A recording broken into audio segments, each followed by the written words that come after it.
I swore to tell the truth, oh yes I did. I raised my hand and nodded my head. Nothing but the truth, so help me God.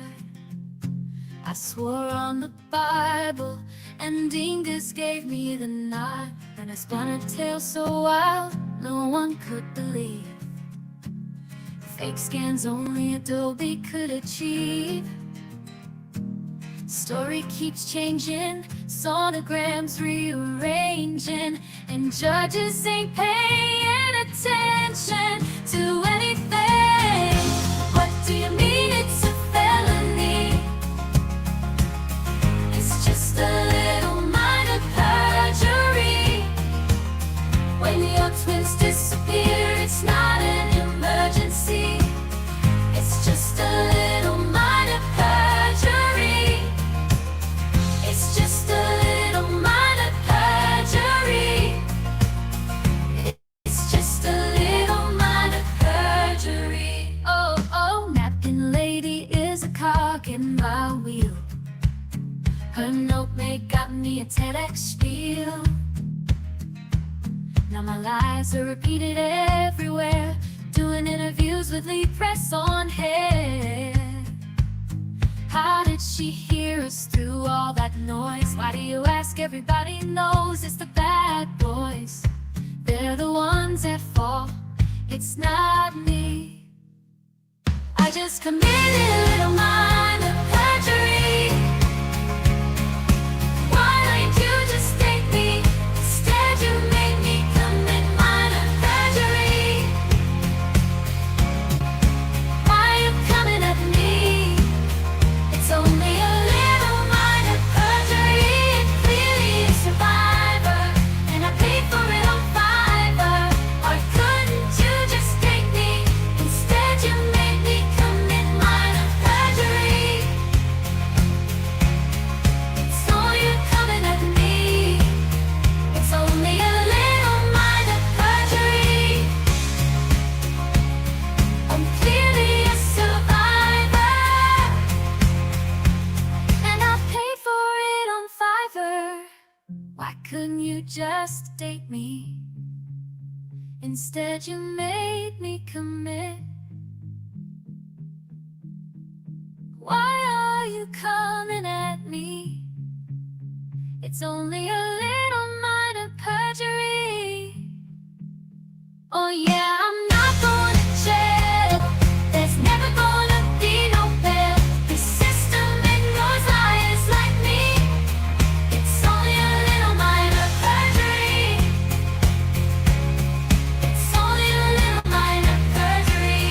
It's only a little minor perjury. It's only a little minor perjury. The system ignores liars like me. It's only a little minor perjury. It's only a little minor perjury. Oh, I'm not going to jail. There's never gonna be no bail. This system ignores liars like me. It's only a little minor perjury. It's only a little minor perjury. Hey guys, good evening, good evening, good evening, good morning, good afternoon, wherever you are.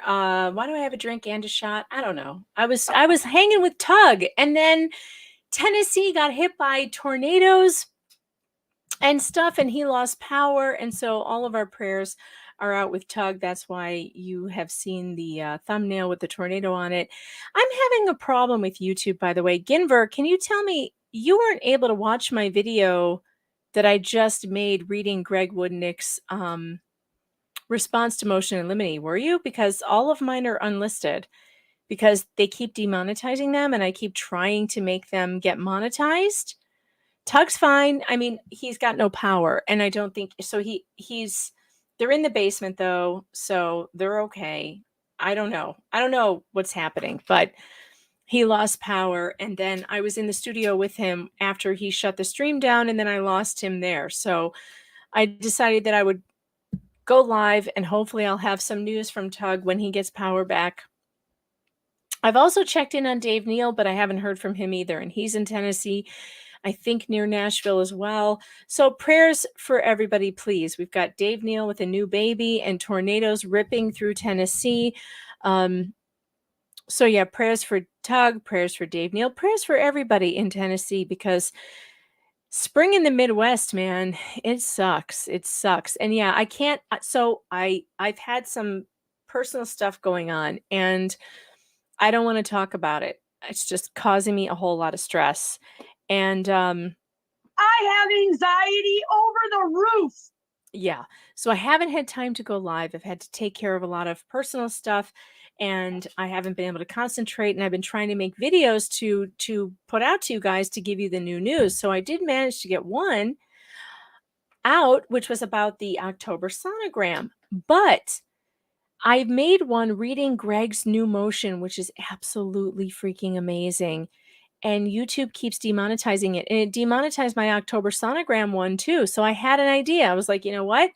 Tug's down. I was planning on streaming till 11 anyway. So why don't I just play for you? I was going to do like a premiere after Tug's show, but I couldn't because all of this happened. So what I'm going to do is I'm going to pull up part 1 of Woodnick's response that I recorded just a few hours ago, and we're going to play it here.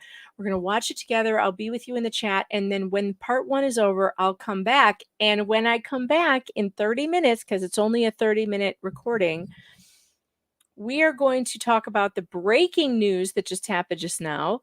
The Douche Canoe Attorney Esquire, Douche Canoe Esquire, has posted more stuff targeted at Mike Maricini, if you can believe that. Let me see if I can go down a quick rundown of what has happened since I've been gone. Saturday, I was online with Dave Neil, and we did a fundraiser because Mike Maricini came forward. He wanted his laptop analyzed by an expert, and we got it analyzed that night. He drove it to the expert we found. We raised, it was only going to be like $2,700. You guys raised over $5,600 for him. It all went to him. It's going to pay for his expenses to go to Arizona to testify at the trial. But we got that laptop analyzed by an expert, a former Fed, by the way, with military experience, law enforcement experience, and that came back proving that the information on Mike Maricini's laptop, which hadn't been touched since 2017, did come from Laura Owens, and those cancer documents were sent to him by her. Yeah, former Glowy. And guys, thank you so much for sending your super chats, and make sure that you hit the like and subscribe. YouTube is really screwing with me right now, and they're not allowing even my videos of me reading boring legal documents are not even allowed. Like what? Oh, did I put this on Twitter? Yeah, I did. I did. We'll do it live. Fuck it. Do it live. I'll write it and we'll do it live. All right. So I did all that. And then we have I wanted to go over, so we're going to play the video first, of Greg's new motion. This is breaking news. I don't think anybody else has it. It is the response to the motion in limine that David Dingus posted. And when we get done with part 1, I am going to, what am I going to do? I'm going to come back and we are going to talk about the new stuff that David Dingus has posted tonight on Twitter. And then if we get done with that, I may do part 2. Yeah, but I got to go save part 2 first. So I'll go save that while we're watching it, okay? All right, so let me pull this up. I guess I'll just do it as a video because I have it here. What is it called? Here it is. All right, here we go. Don't be confused. It's still me, and I'm still here, and we are live. And send that breadstick money, because YouTube sucks, and they have been demonetizing me. Whoops, no reason. All right, look. All now right, there's guys, two it's me's. me, Megan Fox. I'm back. Welcome back to my channel. I have not had any time to do live streams. I've got some stuff going on with family and obligations that I have to fulfill. So I do not have time to live stream, but I just got Greg Woodnick's response to the objection. It's a response objection to the petitioner's motion in limine, and I want to read it. Now, I read the motion in limine on my channel recently, and that would be the document where David Gingras thinks he can exclude the testimonies of Mike Maricini and Gregory Gillespie and Matt Mulvey. But it's weird because he also asked the judge to take judicial notice of Greg's case, and so I'm really not. I don't know where he's going with this, and I think it will be denied. But Greg had to file a response, and so here it is. Let's read it. I will probably comment on it more on a live stream when I'm able to, but that is not today. All right, here we go. Although Response it is today, objection to petitioner's because I'm motion live, in limine. bitches. Defendant respondent Clayton Eckert, by and through counsel undersigned, hereby files his response and objects to plaintiff petitioner Laura Owens' motion in limine filed April 30th. There's two And of by the me. way, I am drinking a whiskey sour in a Make Americans Friends Again mug glass that you can Second get one. in my merch store. Second whiskey sour here. Look, there's two me's. Tasty.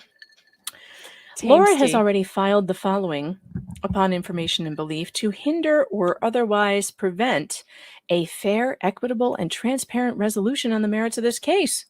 Motion to dismiss denied. This is great. I love how he lists all these. Oh, Motion look, to I'm on dismiss top denied. of myself. Motion to quash deposition of petitioner denied. Denied. Sit down. Motion for confidentiality and preliminary protective order denied. Denied. Sit down. Motion for extension of time to respond to respondent's motion to compel denied. Denied. Sit down. And motion for lunch. And we all know what happened. By the way, you're going to watch me get drunker and drunker in this stream. It'll be hilarious. And you're not going to be able to tell who's who in there. Denied. Sit down. She now seeks to preclude the testimony of the three prior victims' witnesses she testified about at her deposition, one of whom she requested this court take judicial notice about, and two of whom she has suggested to have somehow tampered with her records relevant to fraud on this court spanning 8 years. I should have been a lawyer. I made all of these same arguments before this was written. I did. It's true. God, if I didn't know better, I would think Greg was watching this channel and taking my suggestions. All right. It wouldn't be the first time I was told by attorneys that I have a very good legal mind. The attorneys in the What the Hales case said that I saw stuff they didn't see. Sometimes that happens. Rule 404B does not prohibit testimony about Laura's related pregnancy schemes. Ooh, that sounds like a new hit song, Pregnancy Schemes. I'm going to have to make a note. Pregnancy schemes. Sounds amazing. Rule 404B does not prohibit testimony about Laura's related pregnancy schemes. Instead, the rule expressly permits, so it actually allows the anticipated testimony to show proof of motive, opportunity, intent, preparation, plan, knowledge, or absence of mistake or accident. As and for his response objection, Clayton states as follows. Rule 404B2 expressly permits the testimony of the three prior victim witnesses. Ha! Ha ha! Why don't I have a ha button? I need a... Do I have a ha button? I don't know. I'm looking for a button that would be... Yeah, here it is. Spoiler, Gingras, you were wrong. Wrong. All right. I know he hates that. He hates to hear Trump voice. You are fake news. All right. Contrary to Laura's assertion, evidence of other wrongs is expressly permitted for specific circumstances under Rule 404B2, and every permitted reason for the testimony applies here. Footnote number 1. Let's go down there. Suggesting this case has any analog to the Harvey Weinstein trial in New York is yet another folly and overt attempt to distract from Laura's egregious conduct and behavior in the instant case. That was a criminal sexual assault jury trial in another state. This is an Arizona Title 25 paternity matter with different rules and where there is no risk of confusing the jury because the court serves as the trier of fact. Oh my God, sit down. Denied. Sit down. This is so funny. Yeah, stop comparing it to criminal court. We're not in criminal court. There is no jury. This is family court. It's a paternity matter. You're out of your league, man. To be clear, Rule 404 only prohibits evidence of other acts being used to prove. All right, too many of you are confused in the chat as to what's going on here. Here's what's going on. I recorded this a couple hours ago wearing the same outfit. It's Megan Twins. It's twins night.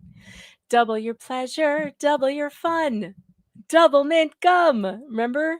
How did that go? Double your pleasure, double your fun. Remember all the twins? Well, anyway, we're having twin night. It's twins everywhere. Schrodinger's twins, Cupid's twins, Laura's twins. There's twins everywhere we look. And I'm twins tonight too. In fact, I need to work on a different, you know what I need? I need a different layout.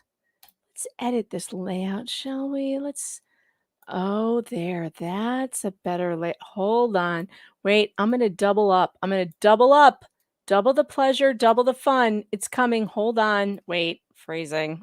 It's coming.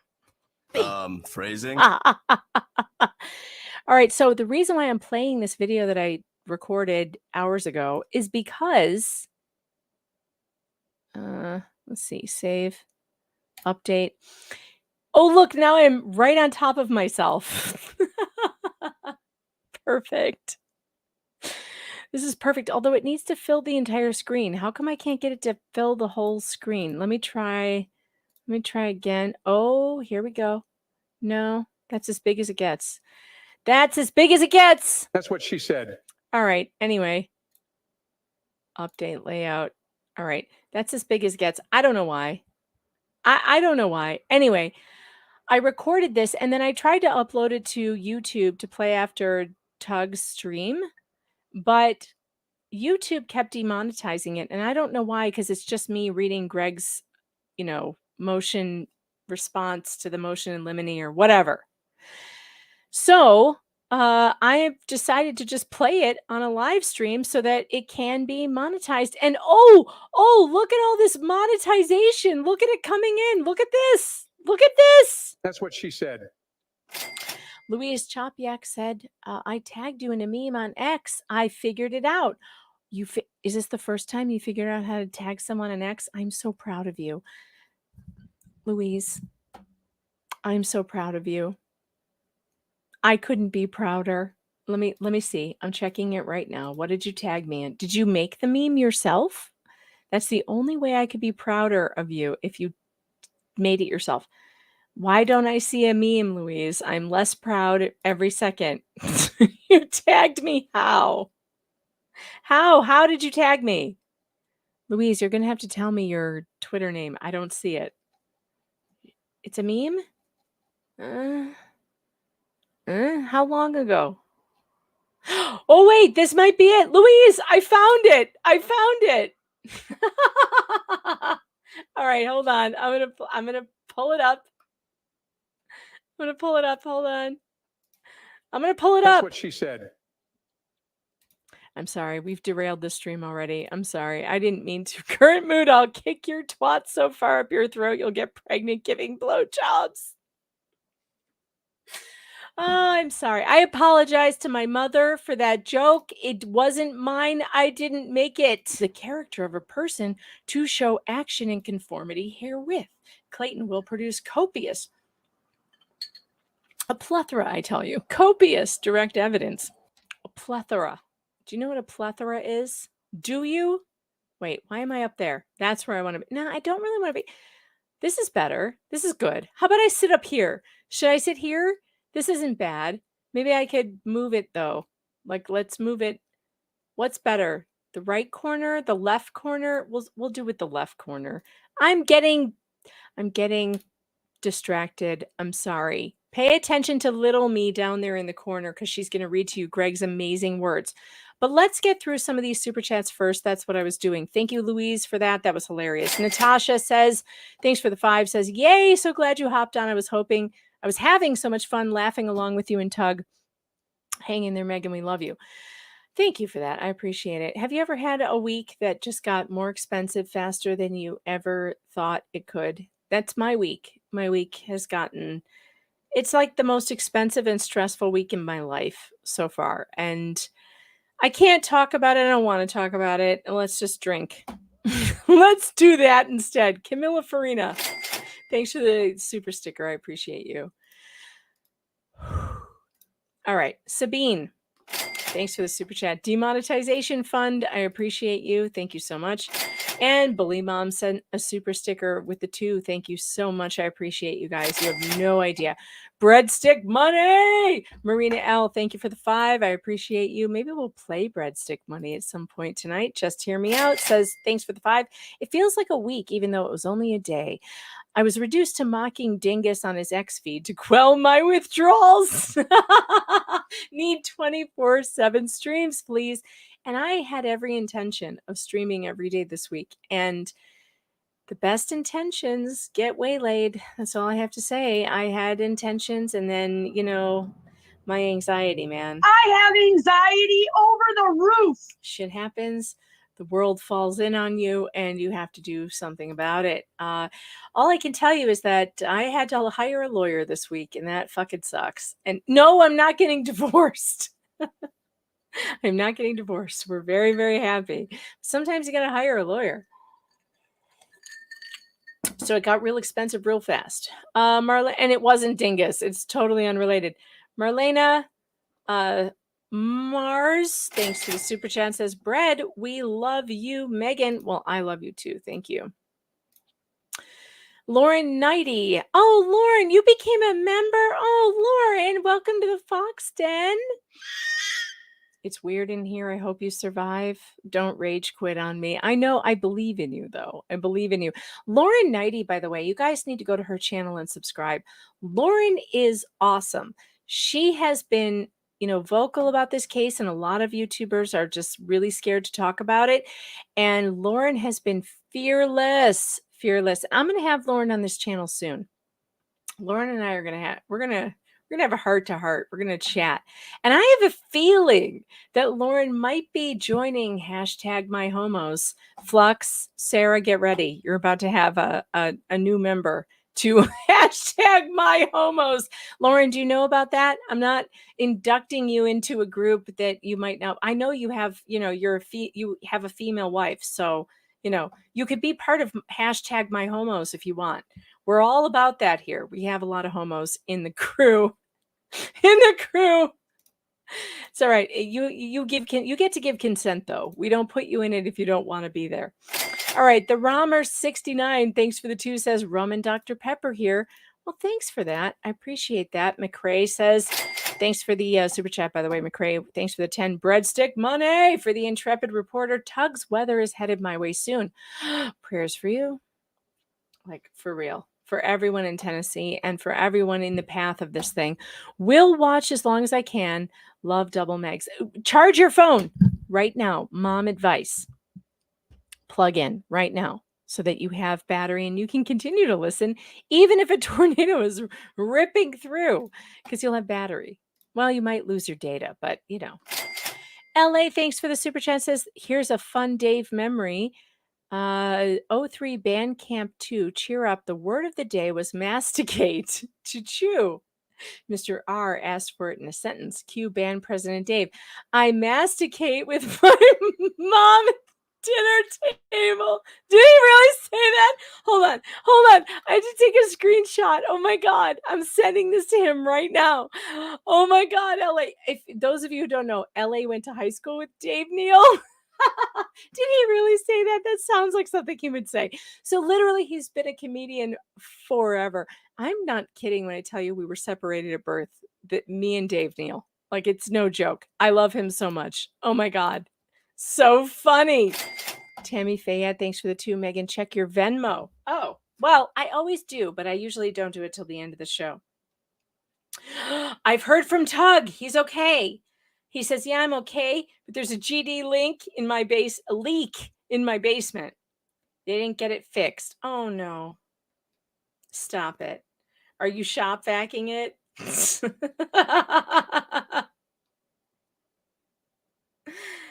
Oh, no. I sent you a link on Twitter if you want to join. Oh my God. Oh, Venmo. Okay, I was supposed to check Venmo. Hold on. Hold, please. Venmo. God, I'm blind. I need my big, clunky reading glasses for this. Hold, please. This is the part of the show where I turn into an old lady in front of you. Okay. Oh, now I can see my phone. It's great. All right. Let's see. Venmo. Tammy paid me breadstick money. I got a 5. Thank you, breadstick money, Tammy. I appreciate that. Barbara for demonetization sent a 5. Thank you so much. And by the way, you guys, I just want you to know, when I had to hire that lawyer that I had to hire today, I used my Venmo account because that's how he takes his payments. And you guys almost covered it. You covered almost the entire amount. So I just want to say thank you, because even with my personal shit that's going on right now, you guys really came in handy. I appreciate you so much. You can't even, I can't even tell you. When he was like, send me Venmo, I went into my Venmo account and I was like, oh my God, it's almost covered. So that was a real blessing. And I really appreciate that, because, you know, I have anxiety over the roof. It's bad right now. It's probably the worst it's ever been. And I can't talk about it. And it's really weird not to be able to talk about shit, because I talk about shit online every day, all day long. But I can't. Oh, Laura, thanks for the 50 super sticker. What a hero you are. I don't have a sound for this. I'm just going to play my favorite one. You will pay for what you've done. Not that you've done anything. Pray that God send angels to visit vengeance upon you. Your enemies, not you. Thank you. Just hear me out. Thanks for the 5. Says, can we get a stream poll up for 30 minutes? Is Dingus A consciously lying in his filings, or dumb enough that he actually believes it? Okay. You got it. You paid for it. You get it. Let's go in and figure that. Let's do a poll, shall we? I'm going to add a third option, though, I think. Start a poll. Is Dingus consciously lying?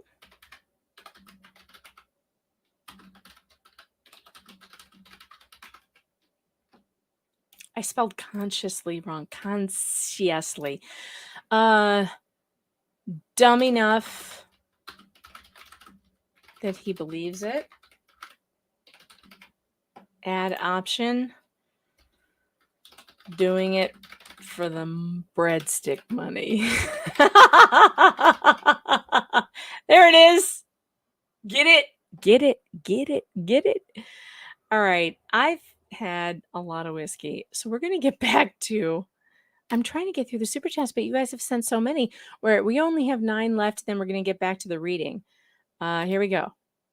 Cassie, thanks for the super chat, says this filing was just the cherry on top of your incredible article today. That's right. I have a new article on pjmedia.com.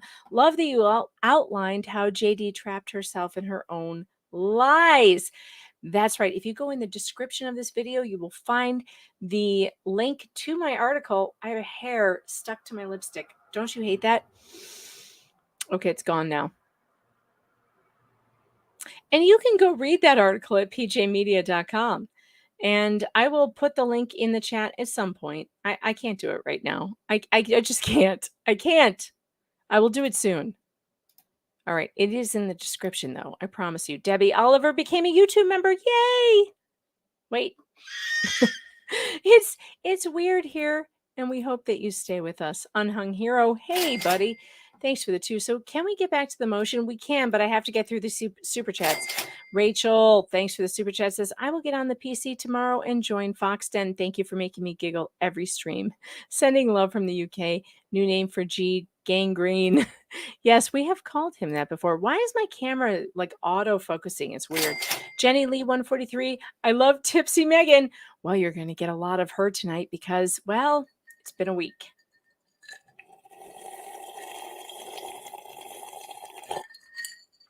All right. Psycho Mom XS4 says breadsticks money. I love you guys. You guys are so funny. Pammy, thanks for the super chat, says hoping things look up. Thank you. They will. They will. I've got a bulldog lawyer and everything's going to be fine. K-Mat Red Queen, thanks for the 20. Been having a couple weeks of crazy and catch 22, so I can feel for you. Don't need a lawyer, so you are +1. Yeah.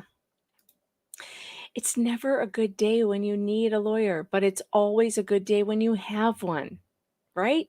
That you have one that you can call.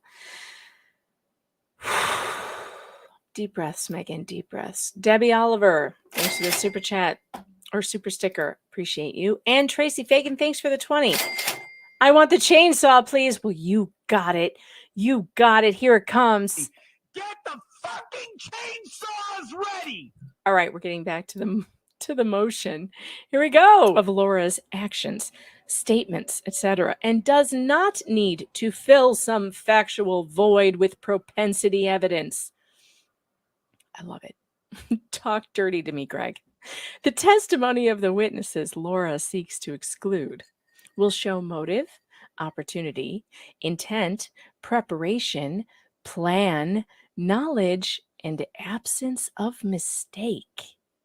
It will also be used to rebut anticipated testimony from Laura herself about her truthfulness and credibility as contemplated in Rule 608B. Oh, Greg, you missed an opportunity. You missed an opportunity here to quote plaintiff's counsel's paragraph where he admits that his client has a credibility problem. I would have put that right in here. I would have inserted it right there. I call it Exhibit A. Shall we bring up Exhibit A? This is what I would have put in right there. Hold on, I have it. I have it available. Exhibit A. Wait, I have so many screenshots. It's ridiculous. Where's Exhibit A? There it is. Exhibit A. I'm going to share it with you now. Haha. This is what I would have put in here. I would have put in quotation marks. As plaintiff's counsel has noted, yes, Miss Owens made some misstatements along the way, including misstatements to third parties and at least one minor misstatement to the court. ... to the extent they bear on Miss Owens' overall credibility. I would have absolutely put that in there. It was a missed opportunity, Greg. Missed opportunity to just illustrate that not even her lawyer believes her. Even her lawyer admits she has credibility problems. It's a problem.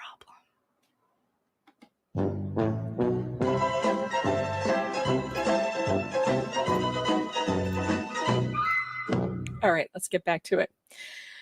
Ha ha ha. I.e., if Laura testifies that she sincerely believed she was pregnant by Clayton and feigns ignorance about the numerous problems with the curated information she gave to her expert about her alleged pregnancy, the testimony of these witnesses will be entirely admissible and extremely probative.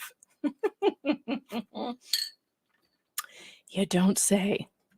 Each witness listed, like Clayton, is anticipated to testify to their experiences of what they believe to be fabricated pregnancy claims from Laura Owens that arose from her effort to coerce them to commit to a relationship with her. They are anticipated to testify about her alleged motivation, which includes her alleged preparation and knowledge of fake medical records and repeated threats of self-harm if these men did not agree to stay with her if she miscarried the alleged fetuses. Boom, man. Boom. All the best. With Clayton, these harassing behaviors were already previewed before Judge Galketsis, who issued and affirmed an injunction against harassment against Owens following over 500 texts and emails that served no legitimate purpose. She lied. With witness Greg Gillespie, this court already took judicial notice, per Laura's request, of the lawsuit Laura filed against him alleging he got her pregnant with twins, which she now denies. She lied. And then, when it was clear he was not interested in her, she got an OOP, an order of protection, against him and later sued him civilly. With the other two witnesses, they are expected to testify to their belief that they had similar relationship demands with alleged pregnancy claims, that Laura similarly feigned miscarriages and abortions, and that Laura fabricated medical evidence to support her pregnancy ruse out of California. Damn! She lied. Oh, this one's gonna hurt. That motherfucker back there is not real. If this entire case seems extraordinary to the court, it is. That is the exact reason why these witnesses need to testify and can do so consistent with 404b2. This is not about improper character evidence. It is about showing Laura Owens had the motive, intent, knowledge, etc. necessary to fabricate pregnancies as expressly allowed by our rules of evidence. Shame. Shame. The reasons for the witnesses' Very testimony shameful. include Laura's motive with the witnesses was to create pregnancy narratives and later terminations, abortions, miscarriage, cancers, oophorectomies, in effort to secure relationships after being rejected. God, that sentence. Laura has the opportunity and intent to fabricate medical records to support her fictitious pregnancy and later pregnancy termination. In this case, she is admitted to tampering with an exhibit already used in court proceedings, but the anticipated testimony will show this is not the first record she has tampered with.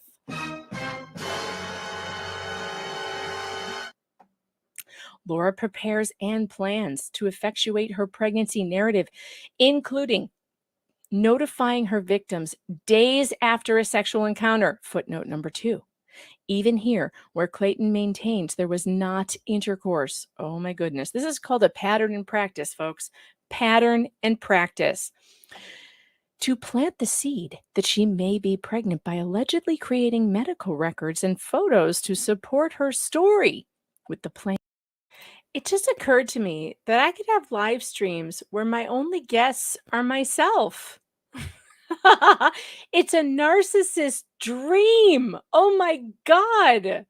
Look, I could fill this whole stream with just me's. Me's everywhere. Me's here, me's there, me's everywhere. Me in a box, me with a fox, me in a boat, me with a goat. I mean, I could have me's everywhere. It is the greatest company I could ever dream of. This is what narcissists think of. We dream of it. We enjoy our own company. Actually, I'm not sure if I'm a narcissist or not. I make that joke all the time. I don't think I could be because I'm so aware of it. I think if I were a narcissist, I would be unaware of it, right? Although I don't know, because what's his name?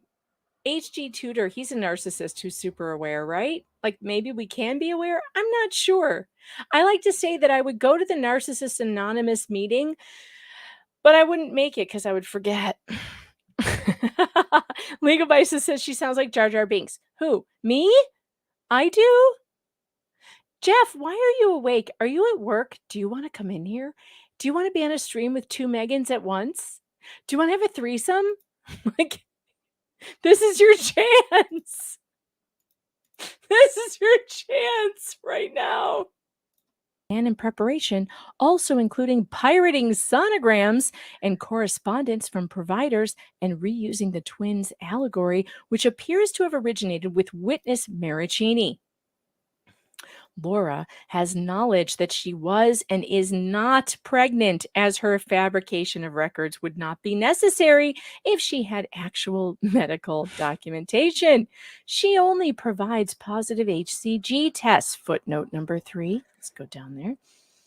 Note, HCG tests are not proof of pregnancy, as will be explored at trial. A pregnancy must be verified by ultrasound, which Laura does not have, because the one ultrasound she will admit to was falsely, per Laura's deposition, attributed to Smile, and it has been confirmed to not have originated at any of the Planned Parenthoods Laura has claimed she went to. Laura also has knowledge that the medical records she submits in court proceedings and provides to her victims are not authentic. Notably, Clayton would never have known the ultrasound Laura sent to him was modified if Laura had not been ordered to attend her deposition or cooperate with a HIPAA release. Damn! There is an absence of mistake or accident, as the anticipated testimonies will address identical efforts of fabricated sonograms, claims of twins, and failure to seek regular obstetric gynecological care, and alleged abortions that result in the loss of one, but not both fetuses in both the Gillespie and the Maricini matters. Footnote 4. Oh my God. The absence of mistake is also with prior actions and exemplified in Laura's testimony. She was actively being seen by doctors Higley and McCool for a high-risk twin pregnancy, who have since been confirmed she had never seen them for pregnancy. We could do like a diamond and silk thing here. I could do be like, girl, I told you. I invited Jeff. If we get Jeff in here, I'm putting him between me, and we're going to make a mega sandwich. Why am I on the screen twice? If you don't know the answer to that question, I can't tell you. You're going to have to go back and watch the replay. But I'm quite enjoying Mega Twins. Mega Twin. How can I talk about the Tonsil Twins case without Mega Twins? How could I? How could I? We're twins. Double your pleasure, double your fun. Yep, that's what it is. It's the Twins Extraordinaire Mega Twins broadcast. I am my own twin. Mega Twins powers activate. If you can't figure it out, that's not my problem. Ask Laura Owens. It is also shown in what now appears to be a story that she miscarried. Again, Eckerd denies they ever had sex. On July 23rd, 2023, but somehow her stomach was growing throughout court hearings in October, November, which she testified to being 24 weeks along before Judge Galketsis and Judge Duty. What? Yeah, that makes no sense. No, absolutely. It doesn't. None. Not at all. The disclosure of the 3 prior witnesses and their expected testimony was provided under Rule 49. First, the deadline for disclosure and discovery in this case is 30 days before trial. That date is May 10th, 2024, and has yet to pass. In any event, the identities and contact information for the 3 prior victims was provided to Laura on March 29th, 2024. See footnote 5. See respondent's second supplemental disclosure statement. I love footnotes. Therefore, any claim of untimeliness is confounding. Bullshit. Second, Rule 49 was complied with. Rule 49I requires each party to disclose the names, addresses, and telephone numbers of any witness whom the disclosing party expects to call at trial, along with a statement fairly describing the substance of each witness's expected testimony. All of this was timely provided. Timely. To Laura as early Yes, as the it second was. supplemental disclosure statement provided March 29th, 2024. Well, that's a kick in the ass because Yes, it I is. thought Gingras was saying it was all, none of it was disclosed. Apparently it was. All the best. As conceded in Laura's motion in limine, statements describing the substance of each witness's expected testimony have been provided. Laura's claim that she is so in the dark about what her prior victims will testify about that there is a risk of trial by ambush is paradoxical. Get out your time machines, folks. We're entering a paradox. They are each do it. claiming to be victimized by her fake pregnancy con. It's not that hard. It's not that hard. Because you are a corrupt person. You're the That's what most she corrupt. Battle of the buttons between me and me. Moreover, Me Laura and has me. Had 4 legal conflicts with her prior victims, which all involved pregnancy claims.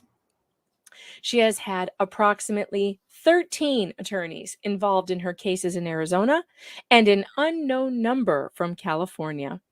She has published Ooh. medium. Whoa, did you read that? And by the way, past Megan is in the bottom. Future Megan, now Megan, present Megan is right here. Past Megan is down here, if you're wondering. We're doing a time machine. We're doing a whole time machine stream because we need that for this case because it's not confusing enough, right? We need to make it just a little more confusing. It's a little. We're both drinking. That's true. We're both drinking, but I am more drunk than past Megan because she only had 1 drink. I've had 2. Well, 1 3/4. We're all in this together. I forgot what I was saying, so I'm just going to push play again because I don't remember what my point was. Articles, sent medical evidence to journalists, and even had a TEDx talk about one of the men. She continues to, through her attorney, tweet and engage in a dialogue with public commentators. Oh, she which does. includes her counsel, bizarrely publishing the entire 2018 deposition of witness Michael Maricini. Her lawyer tweeted and blogged about an unredacted deposition transcript from a California case. See footnote 6. See Laura's granted request for judicial notice of Greg Gillespie's case, where Laura alleged that she was pregnant with Greg's twins, which she now denies days after intercourse, that he had coerced her into having an abortion, and that she had taken the abortion pills several times. Seriously, Laura. What is my problem? If you can't take abortion pills correctly, you need to maybe go back to grade school. Laura initiated this litigation and then repeatedly stated in emails that she would abandon the litigation if Greg agreed to date her. That's extortion, my friends, which he was not interested in. This litigation ended with neither party being awarded costs for their respective emotional damage claims, which is a real fucking shame. Greg should have gotten his costs because it was all a big heap, a steaming pile of dookie, just like this case is. See Exhibit 1. Now, only after she again claimed to be pregnant by yet another man after non-intercourse and then went to the media when he rejected her, these men have found one another. Each of their testimonies are independent, relevant for non-propensity purposes, and admissible under Rule 404b2. Specifically, and despite it not yet being May 10th, 2024, and as I read this today, it is May 8th, Mr. Maricini's testimony is important to show her motive, intent, plan, preparation, knowledge, and absence of mistake. There was extensive litigation in San Francisco regarding these parties. Owens claimed to Maricini that she was pregnant with his twins. You guys, this is a bombshell. We did not know this. We did not know that she claimed she was pregnant with twins with Maricini. We knew about abortions, but we didn't know about twins. Oh my God. Okay. Look, we got the money together to get the analysis of the computer. We have not seen, at least I haven't, the contents of that computer, but it appears that Greg Woodnick has. And he has found evidence that she told Mike Maricini that she had twins.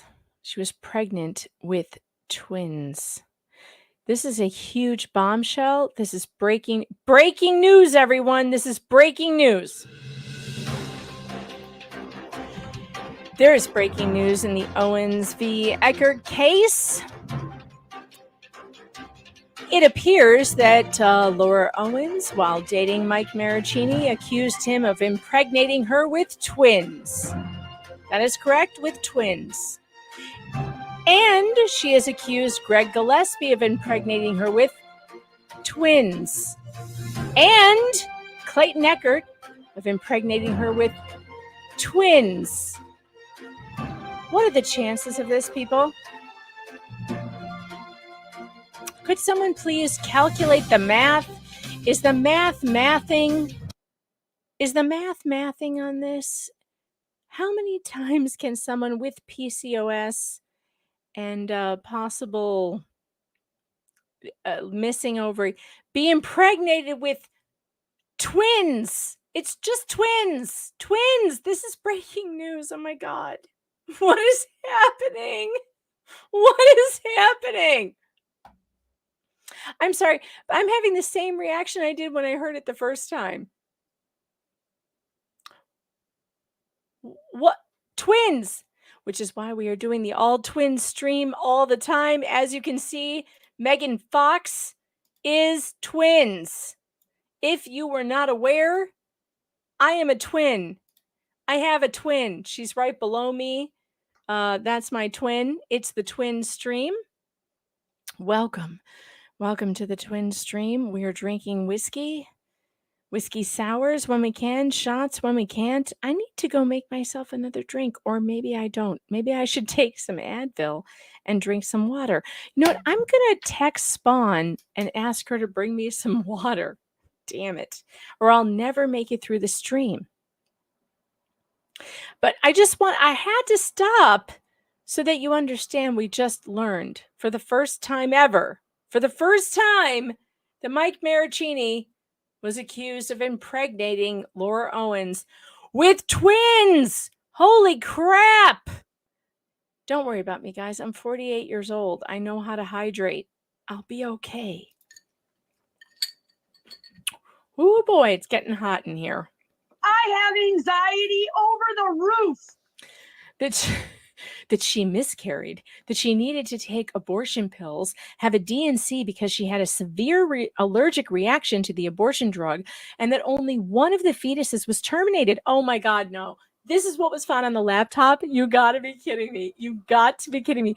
You guys, I don't even know what has been found on that laptop. All I know is that the expert has verified that it all came from Laura, but I have not seen the contents of it. This is the first... Oh my goodness, this is the first time that we are seeing what might be on that laptop in those text messages. So she was telling Mike Maricini she had a severe reaction to the abortion drug, which makes you wonder, why would someone who had a severe allergic reaction to an abortion pill, why would she go do it again?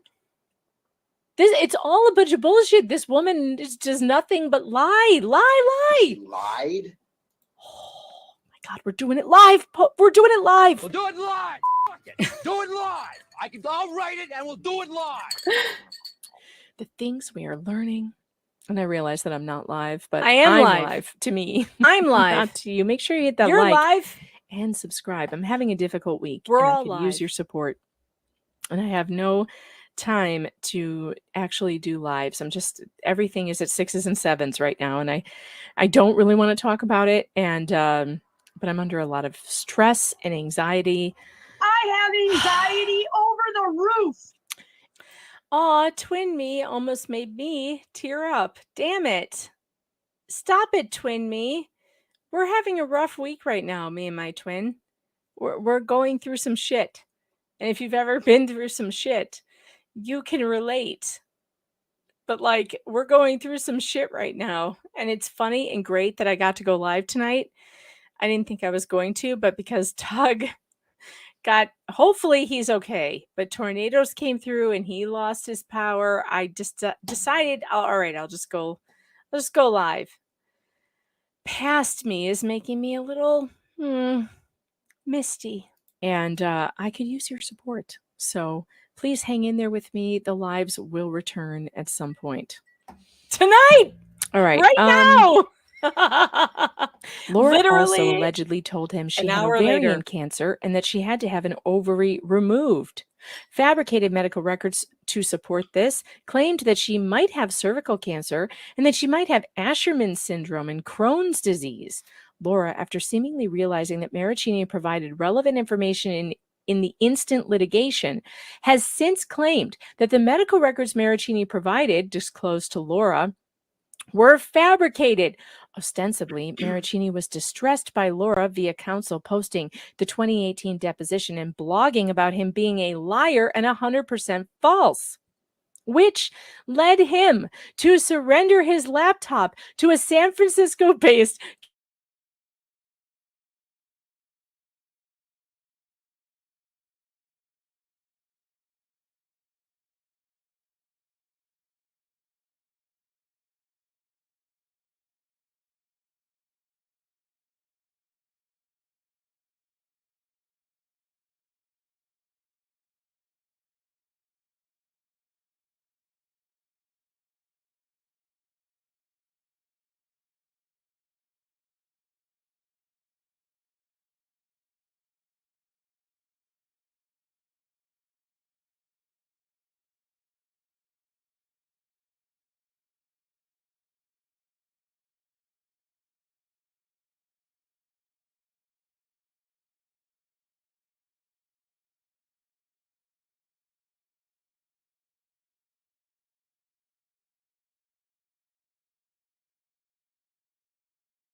Hey, I'm back. I'm sorry. The computer died on me, but it's okay. Twins are coming back. Hold on. I just got to get it. Sorry about that. Sorry about that, folks. It's a complicated business. Vanishing twins! And you have seen a real life experience of vanishing twins. We only lost, what, 70 of you? All right, come on back. Come on back. Let me bring up the video we were watching. My computer does this sometimes. I don't know why. I can't tell you. IT Goatee Brad can't tell you either. We don't know. We are at a loss for words. However, let me find where we were at. Hold, please.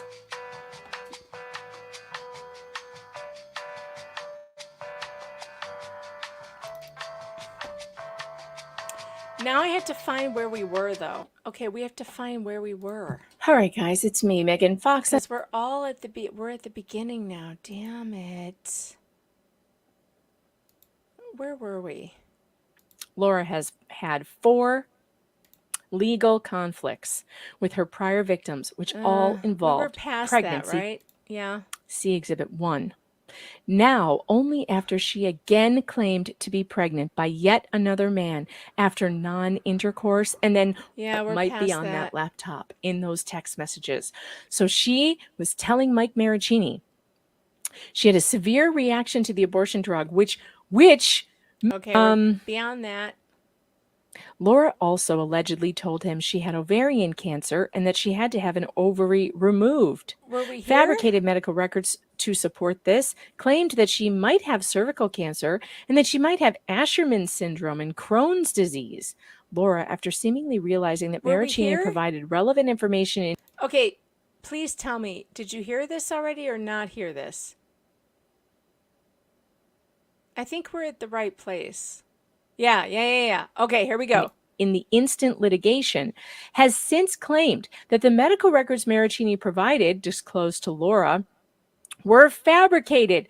Ostensibly, Maricini was distressed by Laura via counsel posting the 2018 deposition and blogging about him being a liar and 100% false, which led him to surrender his laptop to a San Francisco-based computer forensic expert, John Berryhill of Berryhill Computer Forensics. Oh, my God, this is so good. It is.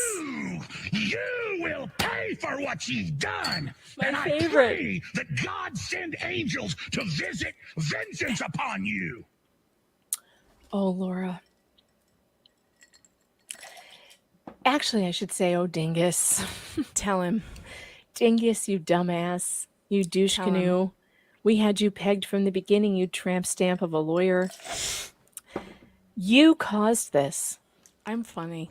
You caused what's about to happen to you to happen because you couldn't help yourself. You had to go and try to impugn Mike Maricini's character.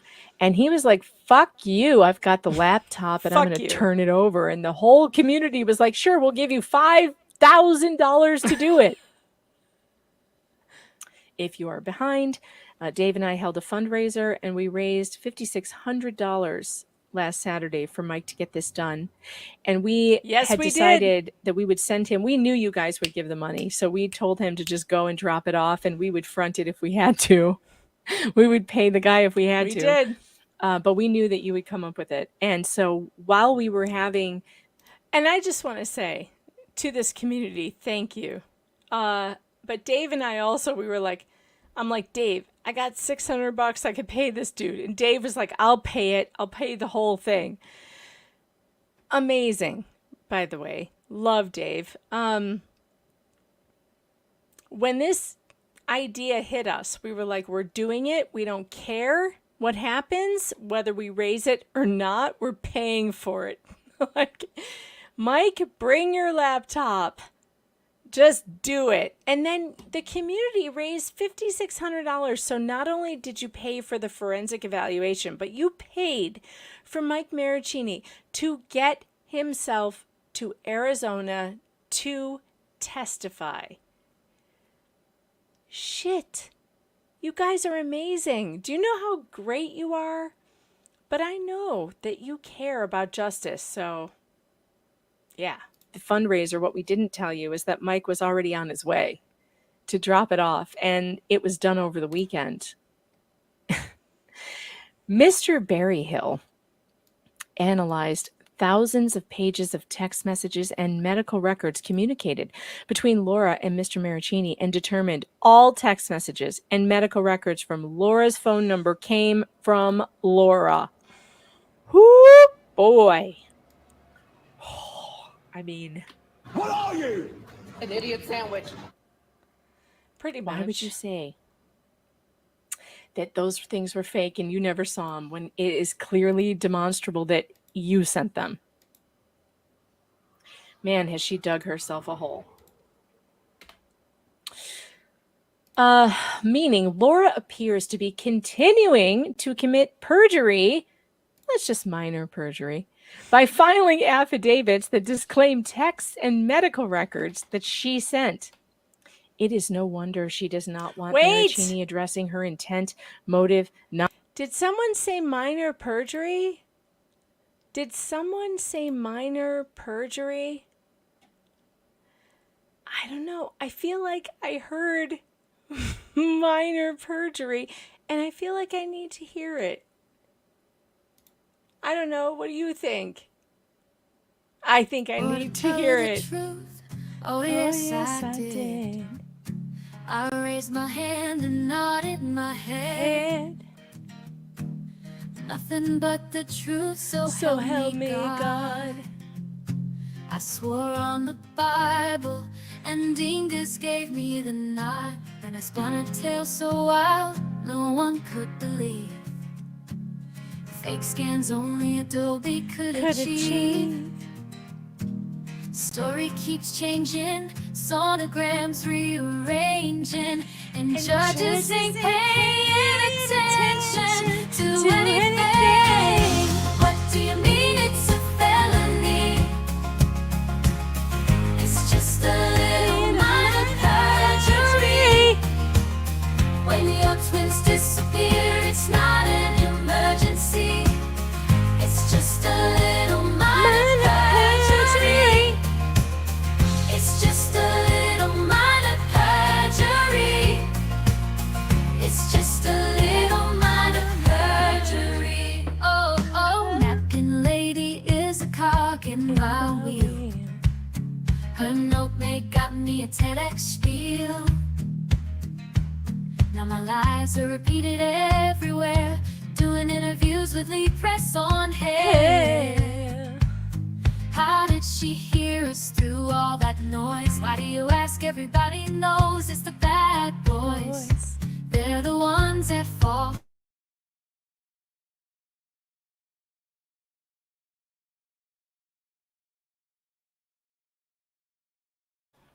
You just take me, instead you made me commit minor perjury.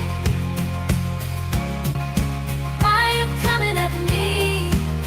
It's only a little minor perjury. And clearly a survivor, and I paid for it on Fiverr. Or couldn't you just take me? Instead you made me commit minor perjury. It's only you coming at me. It's only a little minor perjury. I'm clearly a survivor, and I paid for it on Fiverr. Why couldn't you just date me? Instead you made me commit. Why are you coming at me? It's only a little minor perjury. Oh yeah, I'm not going to jail. There's never gonna be no bail. The system ignores liars like me. It's only a little minor perjury. It's only a little minor perjury. It's only a little minor perjury. It's only a little minor perjury. The system ignores liars like me. It's only a little minor perjury. It's only a little minor perjury. Oh, I'm not going to jail. There's never gonna be no bail. This system ignores liars like me. It's only a little minor perjury. It's only a little minor perjury. I love that song, and I think it's one of the best that I have written so far. Absence of mistake and preparation, despite his testimony being admissible under the rules.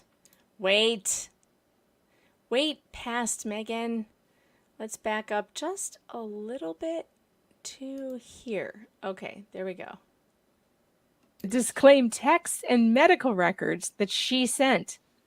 It is no wonder she does not want Maricini addressing her intent, motive, knowledge, absence of mistake, and preparation, despite his testimony being admissible under the rules. I'm texting. Sending text. Okay. Pass me As for Mr. Gillespie, this court has already taken judicial notice of his court case, and Laura is therefore very aware of his anticipated testimony, which is expected to be about Laura's motive, intent, plan, preparation, knowledge, and absence of mistake. She can't say. I should have been a lawyer. What? Why did that go all the way back there? Damn it. What the hell? Anyway, Dave Neil has checked in. He's good. He's fine. That's good. Okay, safe from the storms. Yay. I'm live. Do you want to join. All right. I have lost my place. Somehow. Shit. That she was pregnant with his twins. You guys, this is a bombshell. We did not. All right, it's beyond that. We're like here, maybe? I think it will be denied, but Greg had to file a response, and so here it is. Let's read it. Wait, I will probably comment on it more. Beginning. What the hell? If you are behind, oh shit! Look who's in the house. Fuck. Imagine getting demonetized. Missed you, homie. Oh, Ricada Law.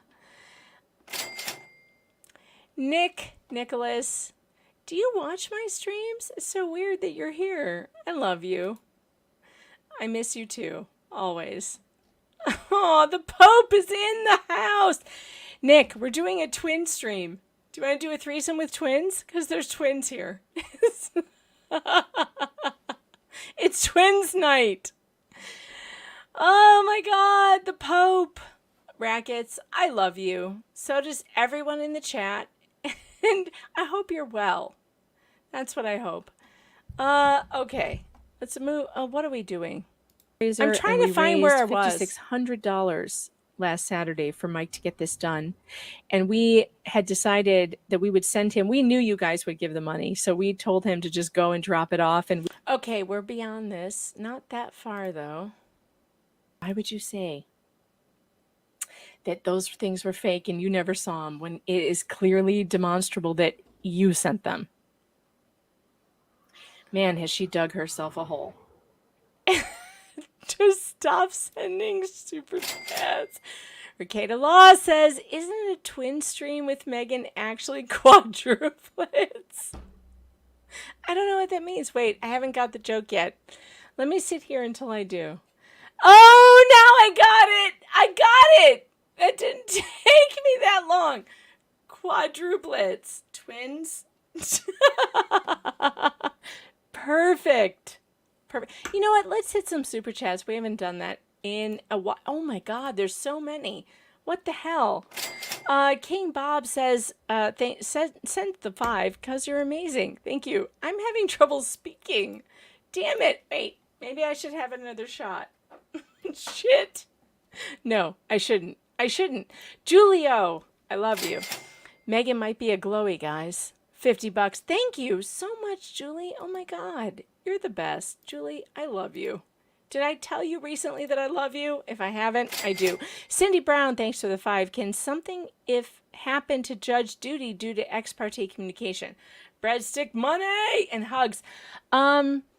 Yes, something could happen. I mean, all right, look. In the best ex parte communication case I had, you know what happened? Judge Michael, what was his name? Oh my God, I'm going to forget. Michael something. Oh God, what was his name? I can't believe I've forgotten already. Anyway, the presiding judge of the St. Louis 31st Circuit, he had to step down. He retired because of ex parte communications. So that could happen. You could have to retire in disgrace. What was his name? God, how do I not remember? One of the biggest dudes on my wall. But I don't. Because I've had too much whiskey, so whatever. That could happen. That could happen. But will it happen to Judge Judy? Should it happen? Probably not. I mean, look, we all watched Judge Boomer. He was like looking at his computer screen literally like this for half the hearing. So he's like everybody's grandpa.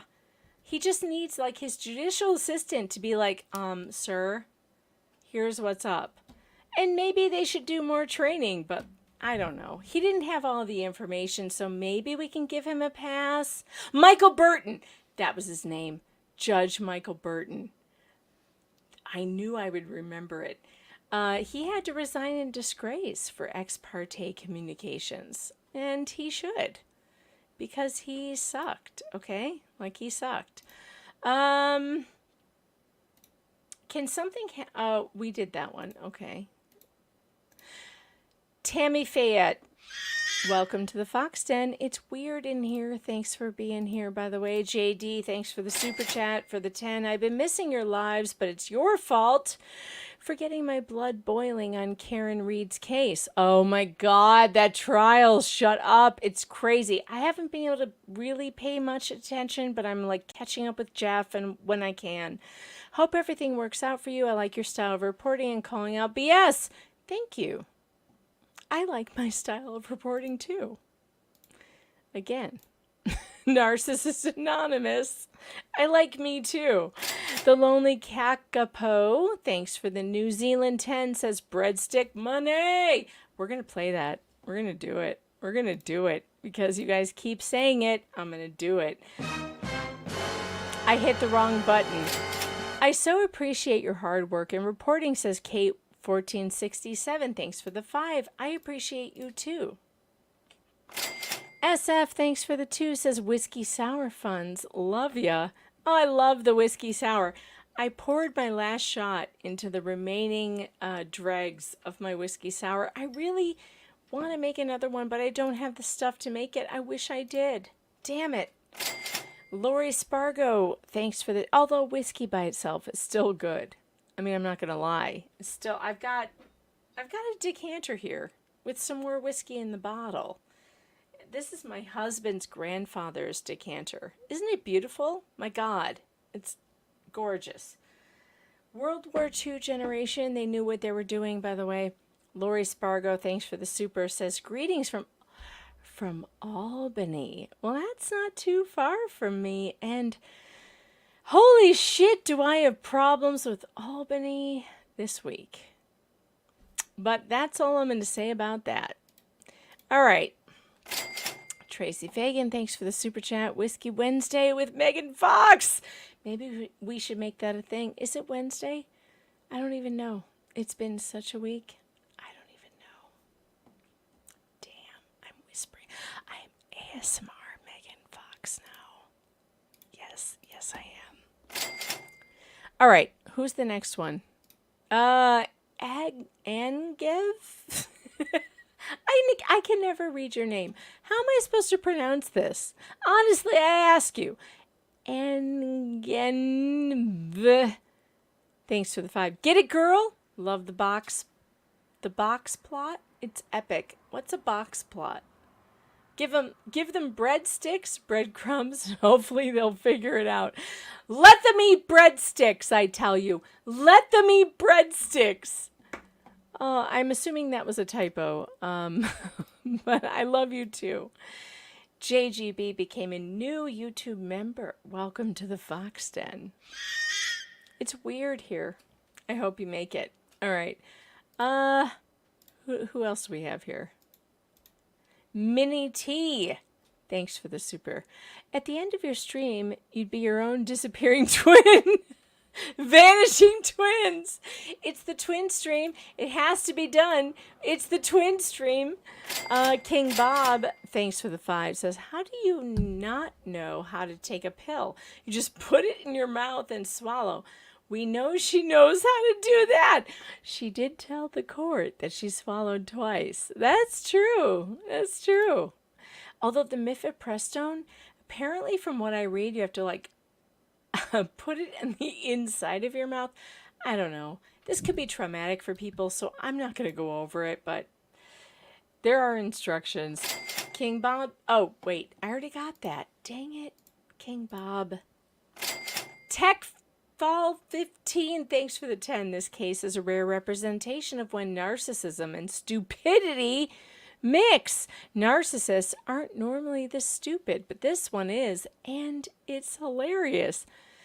Ooh, that's a good point. I watch HG Tudor, who claims to be a narcissist psychopath.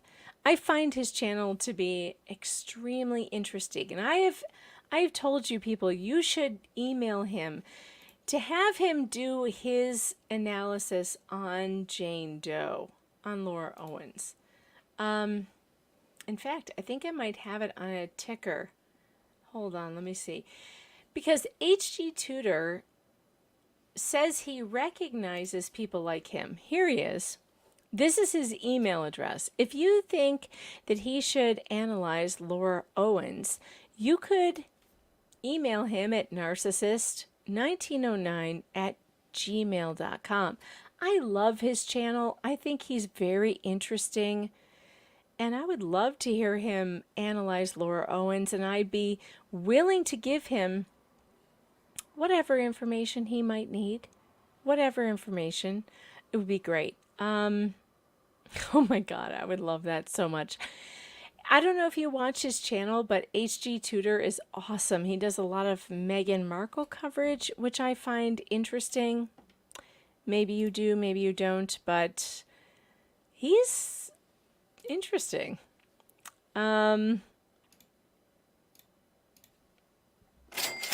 SF, thanks for the 2. Someone please meme double Megan, more whiskey. It's the twin stream. Double your pleasure, double your fun. Rocks Lady, thanks for the super chat. Says, or it's a super sticker. Thank you so much for the 4. I appreciate that. And Tease T became a YouTube member. Welcome to the Fox Den. It's weird in here. If you're wondering what that sound is, that is what a fox sounds like. What does the fox say? That's it right there. It's weird, it's scary, and I live in the country, and I've heard it, and it's very bizarre. Just hear me out. Thanks for the 10. Says 0.0753571%. Yes, less than 0.01%. That someone on PCOS meds will roll a twins pregnancy hat trick. Turkey. New song. Hat trick twin pregnancies. Please. All right, wait. I'm writing it down. Hold on. Hold, please. Where's my hold music? Hat. What is hat trick? Twin.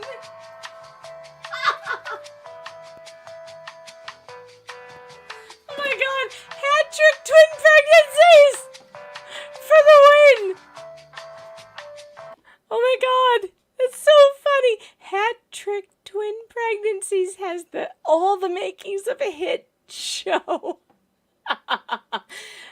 We could turn it into a Broadway show, I think. Hat trick twin pregnancies. Dixie, thank you for the super sticker. I appreciate that. Hope Johnson, thanks for the 5. We need to raise funds for the vanishing twin moms. No shit. She plans on holding Jane accountable. Well, we also want to be very respectful for what she wants, and if she doesn't want us to do anything, then we won't. But if she does, Dave was thinking he wanted to throw a party for the surviving twin this summer, whenever his birthday is. And I'm all for that. I would do fundraising for that. But I also want to be very sensitive to the mom. If she doesn't want it, we won't do it. Like, period. Like, you know, we're careful. Ginver, thanks for the 5, says, please don't play the whole music. I end up bopping along with it. Don't tell me what to do. Who the fuck do you think you are telling me what to do?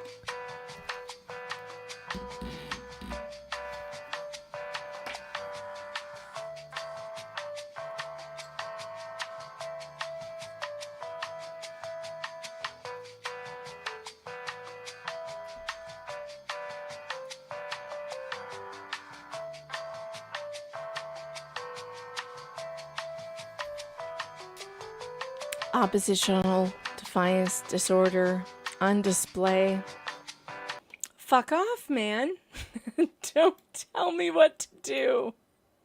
I don't like that at all. How many babies became a YouTube member? Oh my God. Welcome to the Vox Den. It's weird here.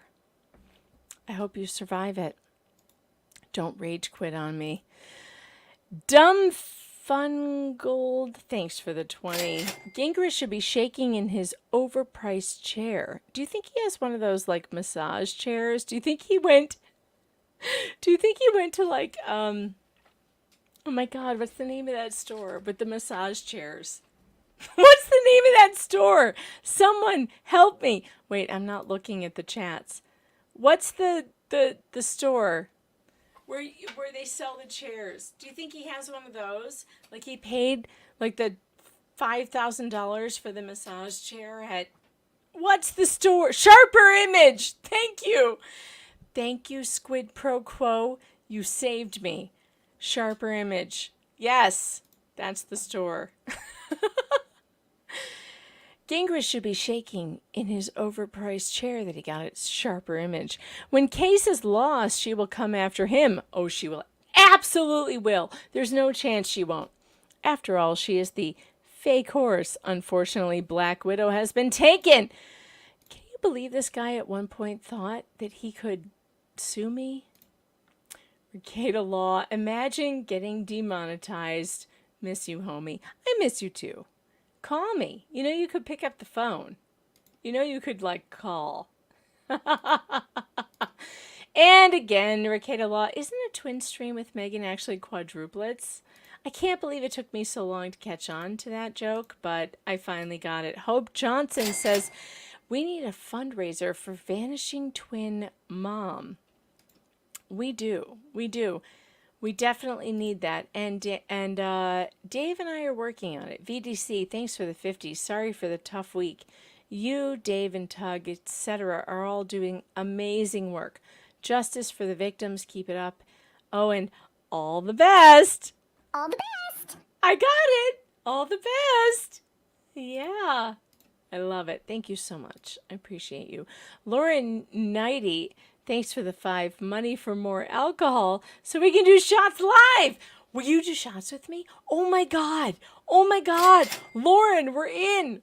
You're in. Let's do it. We're going to do it. I love you, Lauren. I love her. Flux member for 2 months. My #1 homo. Hashtag my homos. You definitely need to do a weekly drunk twin stream for sure. LMAO, you're awesome and your hair is fire. My hair is greasy, is what it is. It's greasy. It's like I almost washed it today when I was in the shower, but then I was like, I can get like a day or two. I can get like another day. Flux, you know the struggle is real. My love, the struggle is real. Love her. And thanks for the super, says, can Judge Judy's ruling be appealed? No, that's what's happened. Okay, so if you don't understand what happened, how do I explain? Greg Woodnick, Clayton Eckert's attorney, has asked Judge Mata to roll the order of protection hearing from Judge Judy into this paternity action and rehear it. So yes, that is happening. She granted that motion, so she is going to be basically rehearing the order of protection hearing against Clayton Eckert, which we know was based on a fraud. If you saw my video from earlier, it was based on a fraud. I had to check my phone. I feel like something is on my phone. Hold on. Hold, please. All right, good. We're good. All right. I am going now back to the motion. How do I do this? No, it wasn't that one. It's this one. Okay, let's play this and continue. Meaning Laura appears to be continuing to commit perjury. That's just minor perjury. By filing affidavits that disclaim texts and medical records that she sent. It is no wonder she does not want Maricini addressing her intent, motive, knowledge, absence of mistake, and preparation, despite his testimony being admissible under the rules.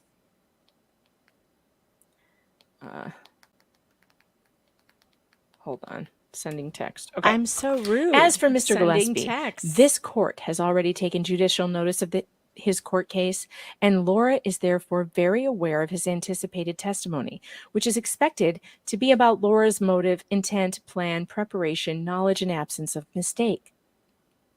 As provided in the supplemental disclosure statement, Gillespie will likely testify as to his personal knowledge of petitioner's false allegation that she was pregnant with his twins, the allegation that he doctored ultrasound images that petitioner shared with the media, and the communications he had with petitioner regarding the alleged pregnancy.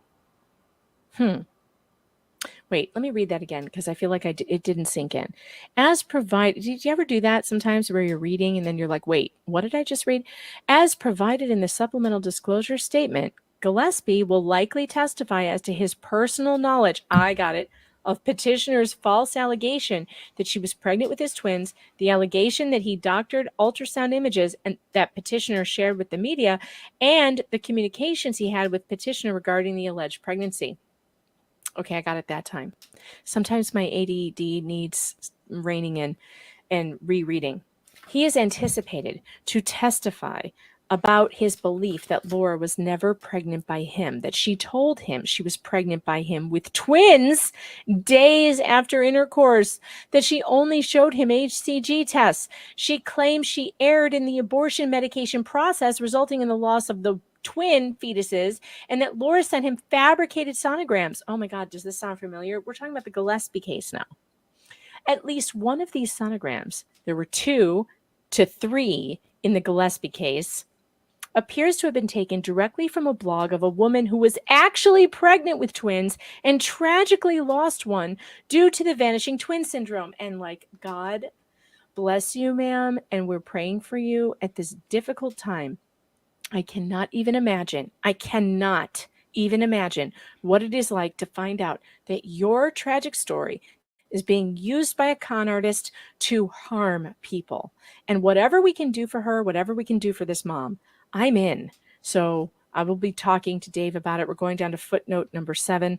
Witness, as disclosed, indicated that one of Owens's sonograms was from her lost pregnancy, as reported, and image copied from a medical journal and blog about vanishing twin syndrome. So sick. So sick. There is nothing funny about that. This is a sickness.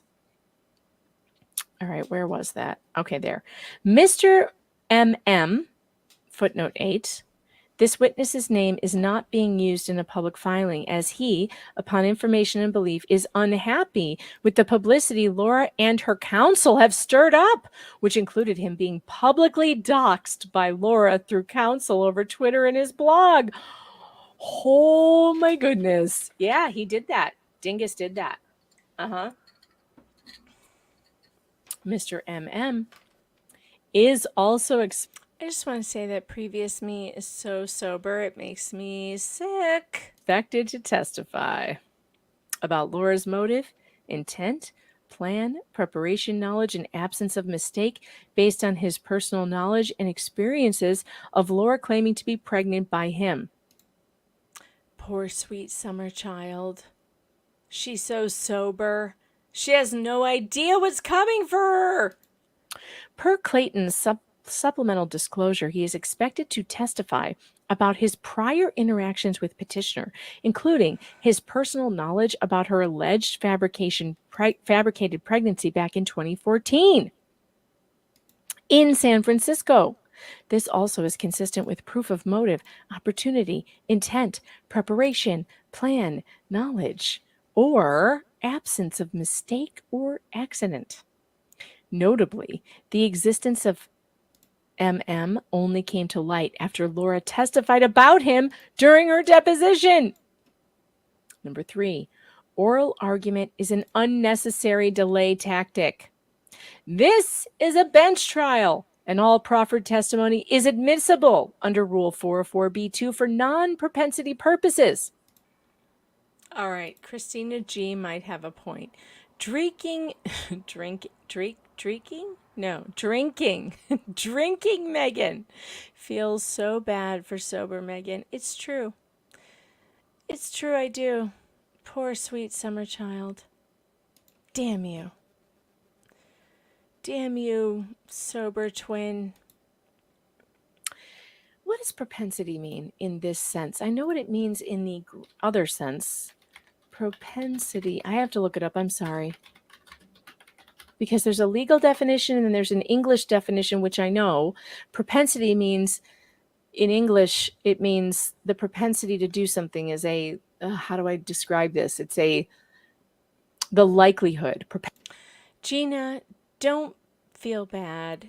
Everyone thinks I'm a lawyer, but I'm not. I'm a journalist who covers court cases, so I have a lot of legal knowledge. My mother's a lawyer, my sister's a lawyer, my best friends are lawyers. I have a lot of legal stuff going on in my brain, but I'm not an actual lawyer. In fact, I'm a college dropout.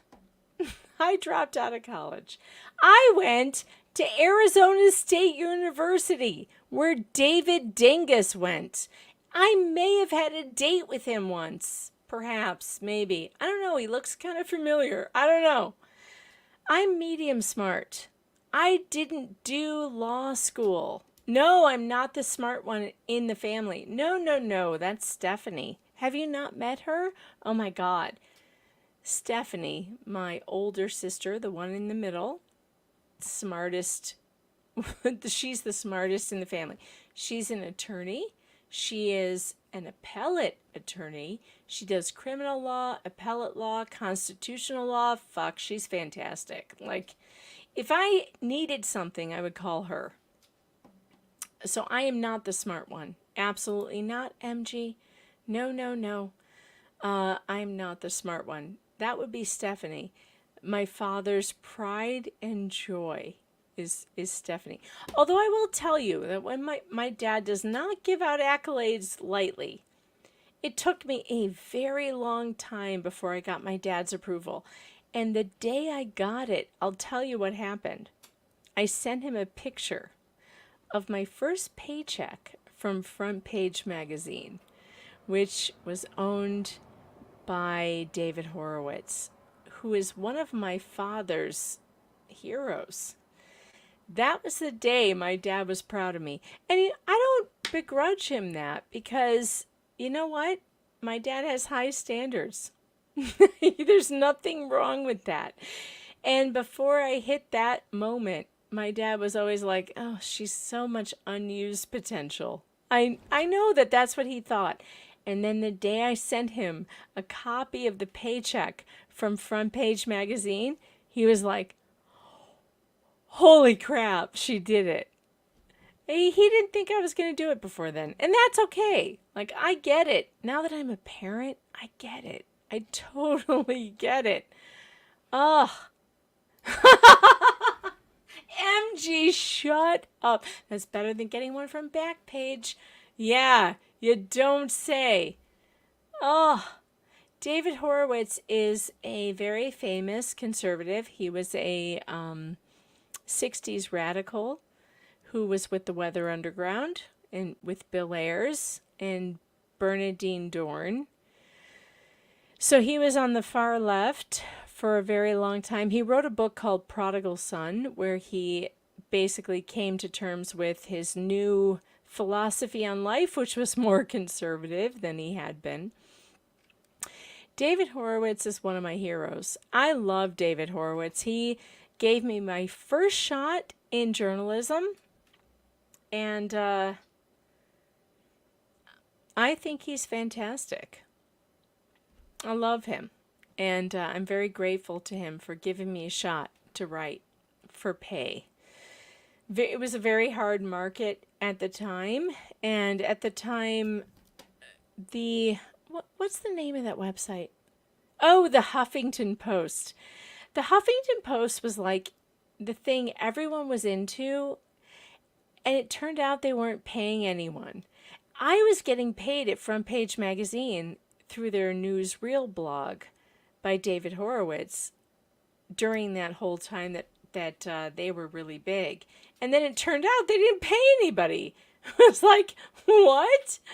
So, yeah, David Horowitz signed my first paycheck as a writer, and my dad was so proud.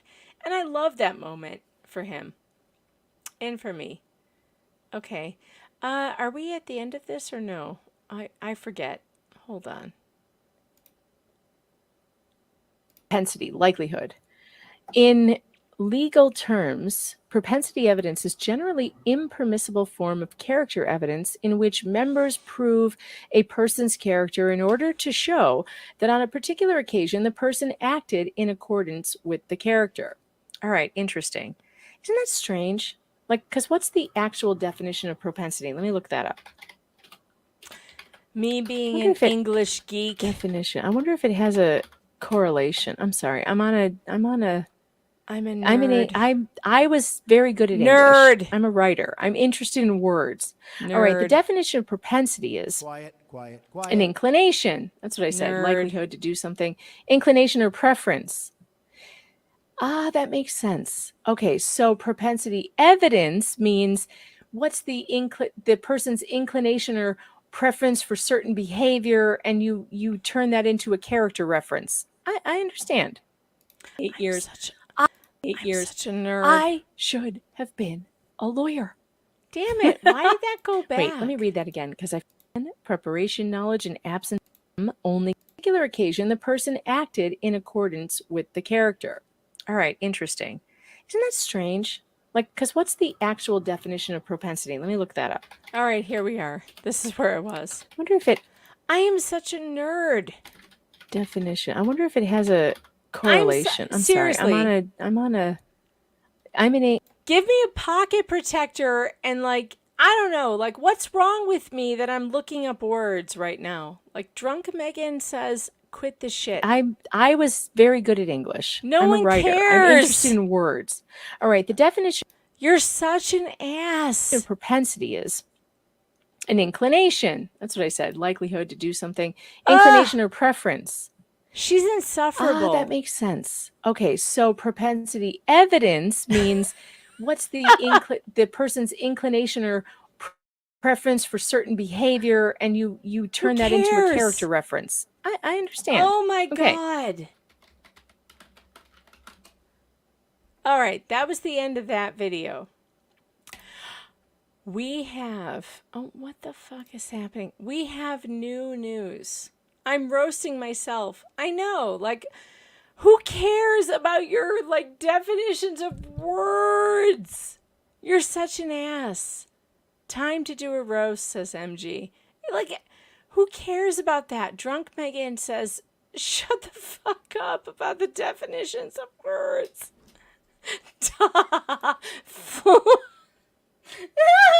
Flux says, hey, top Megan, be nice to bottom Megan. Damn it! Do you ever watch yourself back though and go, the fuck are you talking about? Shut up. I'm judging myself. I'm allowed to do that. All right. Never mind. Where's my phone? Fuck. Hold, please. I have text messages to look at.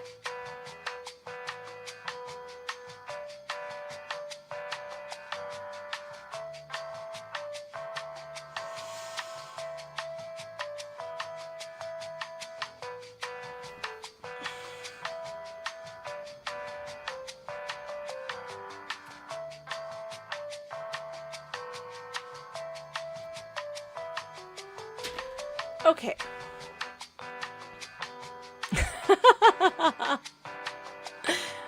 All right, listen. There's more to get to.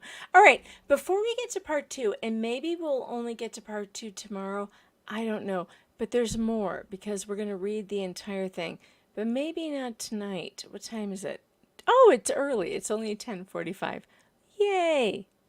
My daughter did not get my text message to bring me water. Hold on. Hello? Shit, I asked Spawn to bring me water like an hour ago and I got nothing. Nothing! Don't tell me not to play the whole... Oh, I will play the whole music all night. In fact, I will play it while I read your super chats. Ange says, can Judge Judy's ruling be appealed? No, it doesn't matter. It doesn't need to be appealed. Here's what's happening. Greg Woodnick has filed a motion to roll it into this new case. So Judge Mata is going to re-look at Judge Judy's case. I feel like I'm not speaking properly. This is a problem. I need water so we can get through this. All right. Before I read the next super chats, we are going to play brand new audio that exists. Okay. I'm going to try and get this right. Hold, please.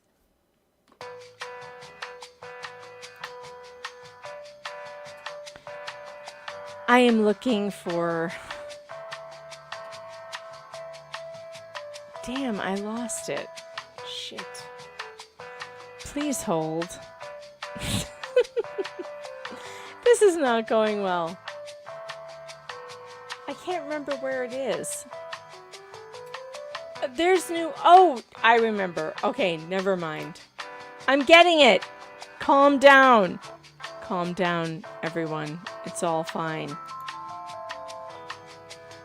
Just listen to the soothing, dulcet tones of elevator music while I find for you the new audio. All right, here we go. I'm done now. Sort of, almost. Present, share screen. How does this work? There we go. No. Shit. Hold, please. Oh, I'm having technical difficulties. Whiskey difficulties. Thank you for bringing me water after like 2 hours. All right, Spawn came through. I have my water. Yay! No, not that. All right, I'm sorry. I'm very, very sorry. Something is going wrong. Your browser has blocked what? I'm still trying. Hold, please. I need this. This is what I need. Hold on. Present. Share screen. All right, everyone just hold. Here we go. All right, David Gingras, Laura Owen's attorney, has tweeted something ridiculous. FYI, he says, I am aware of the new evidence, Michael Maricini evidence, and we'll be addressing it in due course. Oh, really? Why not address it now?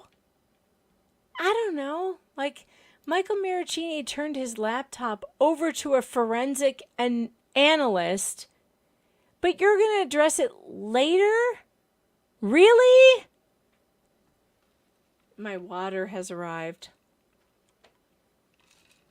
He says, while that's happening, here's an odd flashback to Laura Owens and Mike Maricini doing a podcast together, shared with permission. Whose permission? I know for a fact he didn't get Mike Maricini's permission, just Laura's. But Mike wasn't asked. So we have new audio. Now, by the way, Dave Neil showed you, I don't know, a couple, maybe last week, emails from someone claiming to be the manager for Ron Owens, Laura Owens' dad, who was a very popular San Francisco talk radio host. His manager sent Mike Maricini emails about getting them a radio show together. She has this thing where she holds financial deals over the heads of men that she's interested in. Mike is so cute. Look at this picture. Such a darling looking boy. And this woman got her hooks into him and started to hold his career over his head. And we are going to show you now. And I talked to Mike about this, so don't think I didn't. I did. I asked him, are you embarrassed by this? Because if you are, I won't play it. He is embarrassed, but he said I could play it. He thinks he sounds terrible. I actually think he sounds great in this radio broadcast. He's super hot. Yes, thank you, chat. Like, he's super good looking. And like, keep in mind that Laura and her like family connections or whatever was holding it over his head that he might have this big radio show on KGO in San Francisco if he stayed with her. And she did this to Clayton too, where she was like, I will buy all these properties from you. $1.3 million of properties. So let's listen. Why don't we do it? This is a radio show / podcast that Laura Owens was holding over Mike Maricini's head. She recorded it with him and made him believe that they were going to have a future at KGO in San Francisco.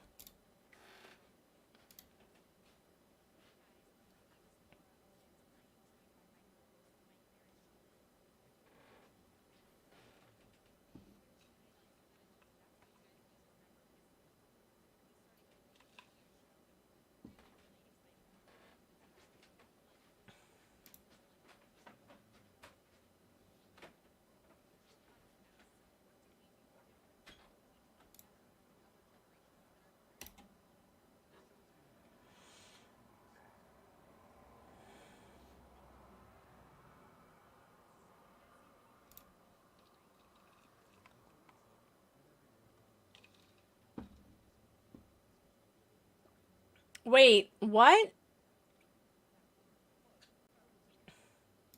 No audio? For real? Hold on. All right, hold on. It should have audio. What the heck? All right, hold on. I'll fix it.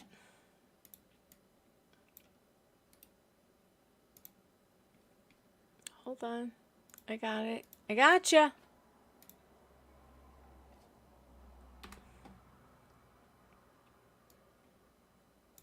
All right. Here we go.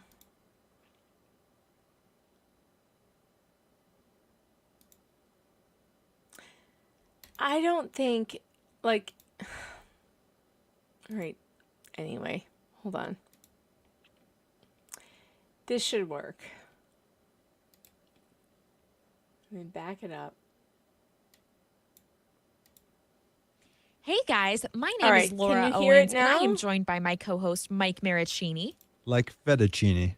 It's kind of a tongue twister. Maricini like fettuccine. That's how you guys need to remember his name.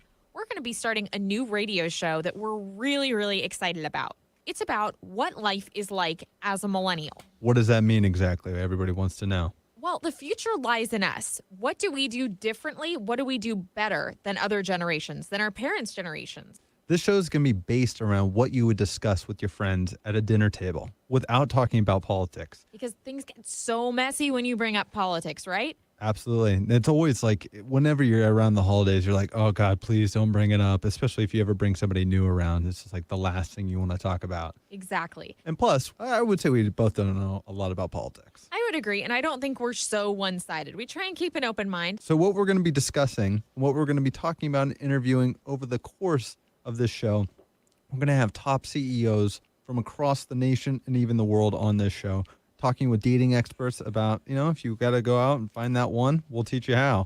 Or at least give you a couple tips on how to find that one. We're going to be going over finances, travel, tech, pop culture, sports. Real estate. Those sports, though, I will say, we'll probably refrain from that because Laura's not the best with sports. Why do you think I said real estate after that? I have nothing to follow with sports, right? Painful. You can teach me as many times as you want to how to understand what is going on in a football game, and it doesn't matter. Next time I turn on the TV, it'll be the same questions repeated. Gosh, I can't even imagine that. That sport is so difficult to understand. So what do we know about? Okay, well, my name is Laura. I am the daughter of a host here on KGO, Ron Owens, and my mother was also a talk show host for years, Jan Black. So I grew up around radio, and to be honest, I didn't really ever see myself getting into it until I got to be in my early 20s. I'm a business owner. That's my background. And I was a business major in college. And, you know, as I got into my mid-20s, I was... That's a good question, chat. Chat just said, where's her vocal fry? In the court video that we've seen, she has this vocal fry. It's terrible. Where is it here? It's gone. Does she know that vocal fry doesn't work well on the radio and in television, so it's totally a put on? I was starting to realize how lost I felt in so many aspects of my life. From the outside, people saw success, and I just felt like I didn't know quite where I was going. So I think that what we're trying to do, Mike, is try and help people find what they want to do, how to be happy, how to be successful. And I mean, I feel like everybody struggles from the quarter-life crisis these days. So we're going to try to give you some tips about how to move forward in life. My background is a little bit different from Laura's. I was in real estate for many, many years, and I was also a VP at multiple Fortune 500 companies. So I've been around the block as well when it comes to the business world. And one thing that everybody has mentioned about me is not that I'm an expert in one slice of the cake. They say that I am like the frosting on the entire cake. They always call me the utility tool at whatever company I work for. And it's because I know quite a bit about a lot of different facets of life. And people always say that you give great advice. You're very old for your age. You have a lot of wisdom. That's why Laura wanted me to add to this show, because she felt like I'd be a great co-host for her and I would help people out on a daily basis. And even if you don't get any help from this, I hope to be an entertaining listen for you. That's true. Infotainment, right? Infotainment. That's the word we're using. And we thought it would be really useful for you guys to have the opinion of a male and the opinion of a female, because we often see things the same way, but I think we also can give our own unique takes. And I'm sure we're also going to disagree on certain topics, such as dating, for one. I know that's going to be a big one. Yeah, that's definitely going to be a big one, because I'm always going to be encouraging you guys to put your feelings out there and send the text if it's at all in your mind that maybe you should send the text. And I'm going to be like, you should probably sleep on that. Yeah, which would be a really, really good thing to do, but I'm not so good at that because...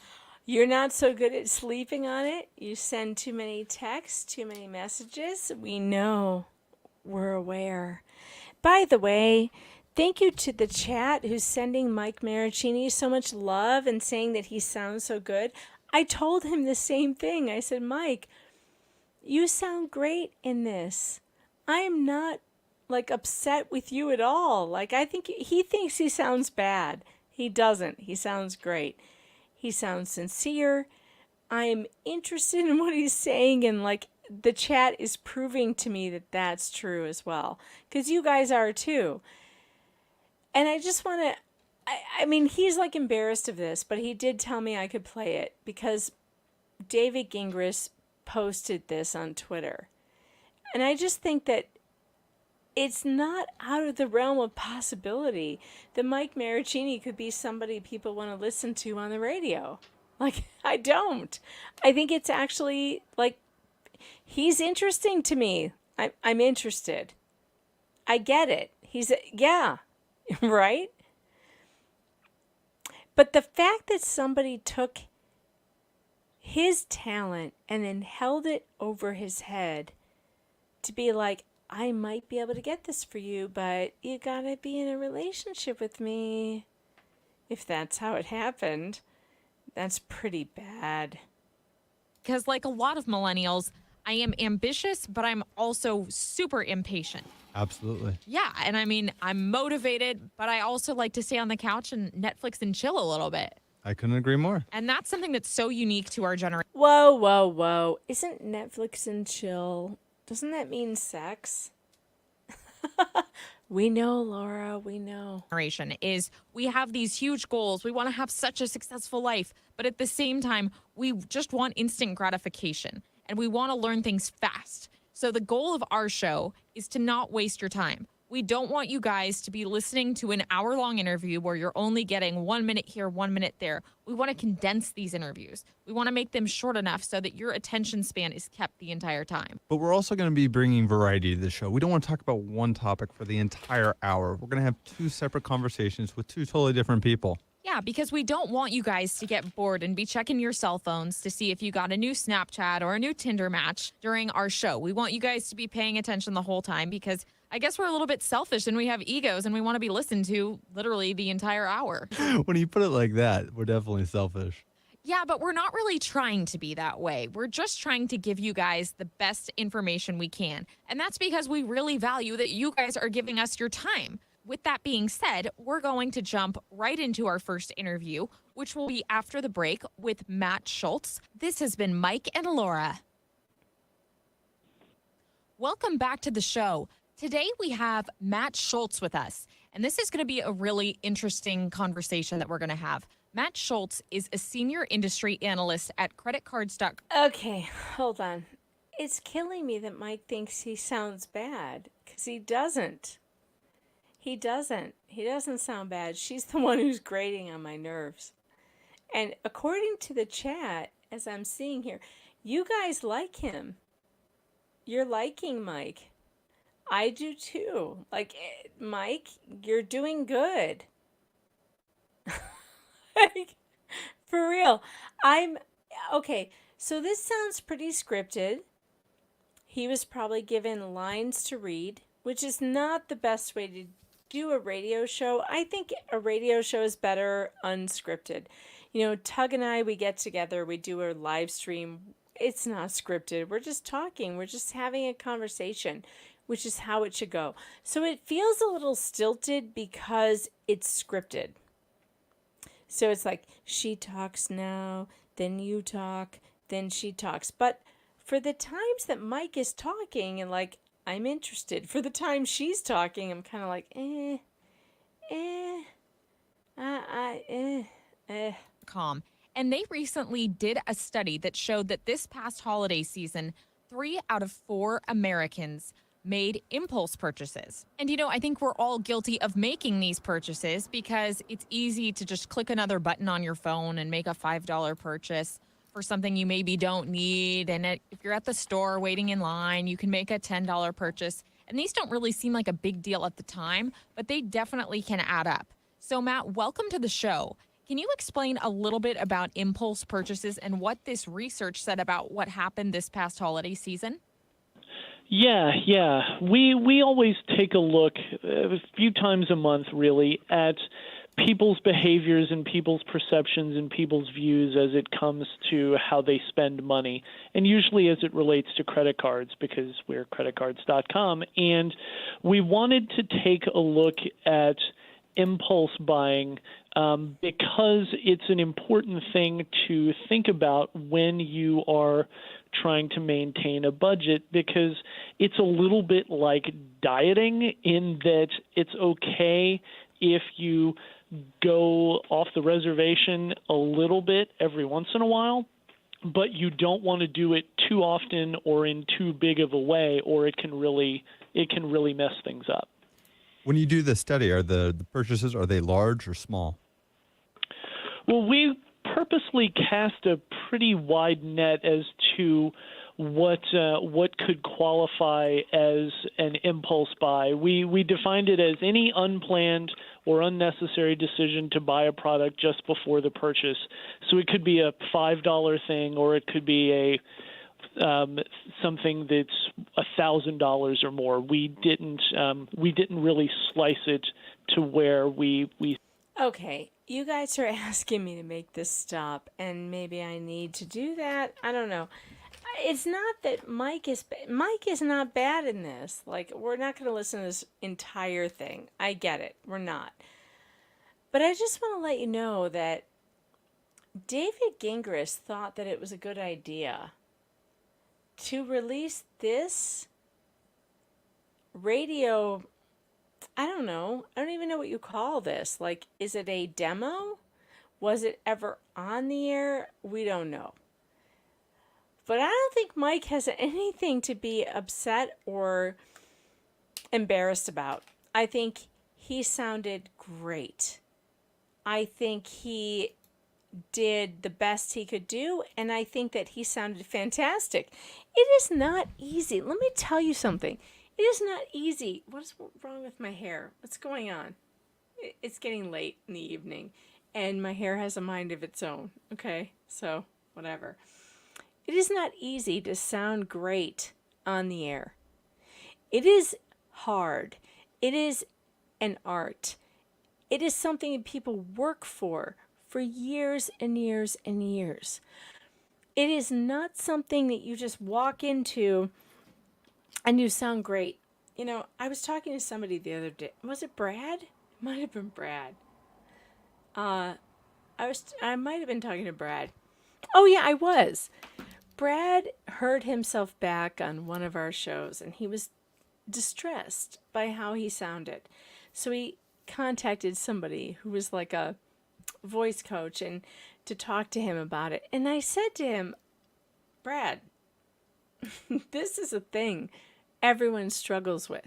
They hate their voice. By the way, Brad has a great voice. I told him immediately, don't do anything different. You have a fantastic voice. Like, he's got that deep, beautiful voice. Like, it's beautiful. It's announcer voice this man has.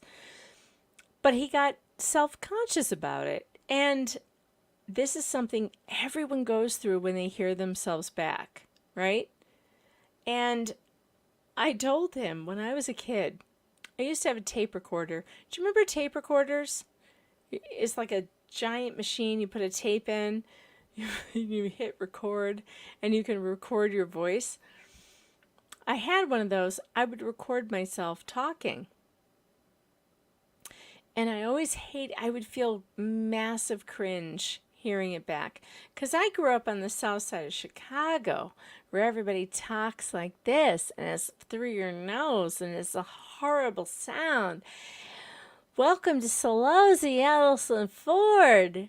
It's a horrible, horrible way to speak, okay? So there was videos of me saying to my parents, like on Christmas, it's a porcelain doll. The porcelain doll. I'll never forget watching myself and listening to me saying porcelain doll. Like porcelain doll. Horrible. Horrible. So I told Brad, I'm like, I would get this recorder and I would record myself as a child over and over and over again until I liked the way it sounded. And then I was ready to, move on. And I always knew that Chicago is so nasal. It's all through the nose. Sausage, pizza, like it's all through up here. And I'm from the south side. If you look on YouTube, I sent Brad a million videos the other day of south side commercials from the 80s with a bunch of women who are call Solozzi, Adelson Ford. Like, awful. But you can work on it. Mike, it sounds fine. There's nothing wrong with the way that he sounds. He shouldn't be, upset about it. And by the way, we're talking about a woman whose father was a hit talk show host for years and years, making $1 million a year. If she says, come on down to KGO, we're going to make a show together, you're going to believe it. You're going to believe that that's going to happen for you. And I'm not going to play this entire 26-minute show, but Mike, you have nothing to be sorry about. You sound great. You sound great. And I'm not upset by it in any way. I'm not upset by it. Like, broadcasting is a whole thing. Like, I worked at ABC in Chicago. ABC ESPN, Radio Disney, WXAD. I worked in radio. There's nothing wrong with the way Mike sounds. Yep, thank you. The chat is agreeing. So I just want to give that extra boost to Mike because he feels embarrassed about it, but I've listened to it and I have a trained ear. I've been in broadcasting for a long time. I worked with Rokon and Gary Meyer in Chicago. Huge duo there. Don and Roma. Like I have a talk radio background. I don't think he sounds bad at all. Like there's nothing about him that sounds bad. So Dingus posted this and I don't know why. And he posted this picture of the two of them. That's a lovely picture. I don't know why. Do any of you have an idea why he might have posted this? What are we supposed to think? Is it supposed to be negative about Mike because he had a relationship with this woman? Mike, you got a good voice. I'm not embarrassed by that at all. I don't cringe about it. I thought you sounded fine. Was there something in the broadcast? I don't know. I haven't listened to the whole broadcast. I think what Dingus is trying to do is establish that they had a relationship. Well, no shit, Sherlock. He said that. I'm not going to listen. We're not going to listen to all 26 minutes of this. Let's go instead to part 2. After I get to the super chats. Okay, we're going to do super chats and then we're going to go to part 2 of reading Woodnick's amazing response. Okay? All right, Emma Washington, thanks for the 5. Hello from a pond down under. Love ya. Thanks for the laughs. Hashtag Pond Scum Posse rules. Oh, I love you. Thank you for being from Australia, the land that doesn't exist. Jenny Lee, thanks for the super chat. Says, love ya. Ask the expert on. I've had the expert on. He's been here. Apples, thanks for the super chat. Says, I'm stuck in bed post-treatment and living vicariously. Breadstick money! Thanks for the company and laughs. You're welcome. You're welcome. Debbie, thanks for the entertainment, she says. Thank you for the 5, Debbie. I appreciate that. McCrae, thanks for being here. You're just always here, and I love that about you.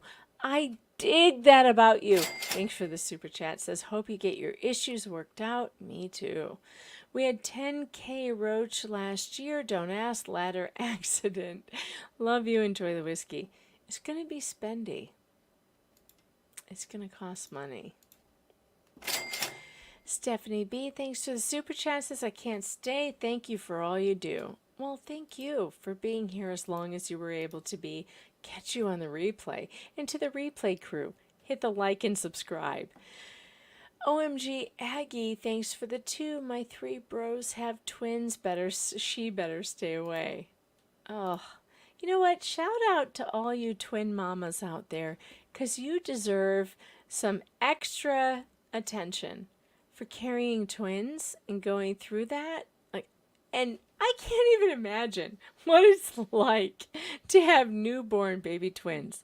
Shut the front door.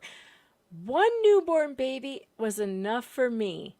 And I can't even imagine. Really, I can't. Like, handing them off. Like, knowing which one is which. How do you not switch them? How do you not, like...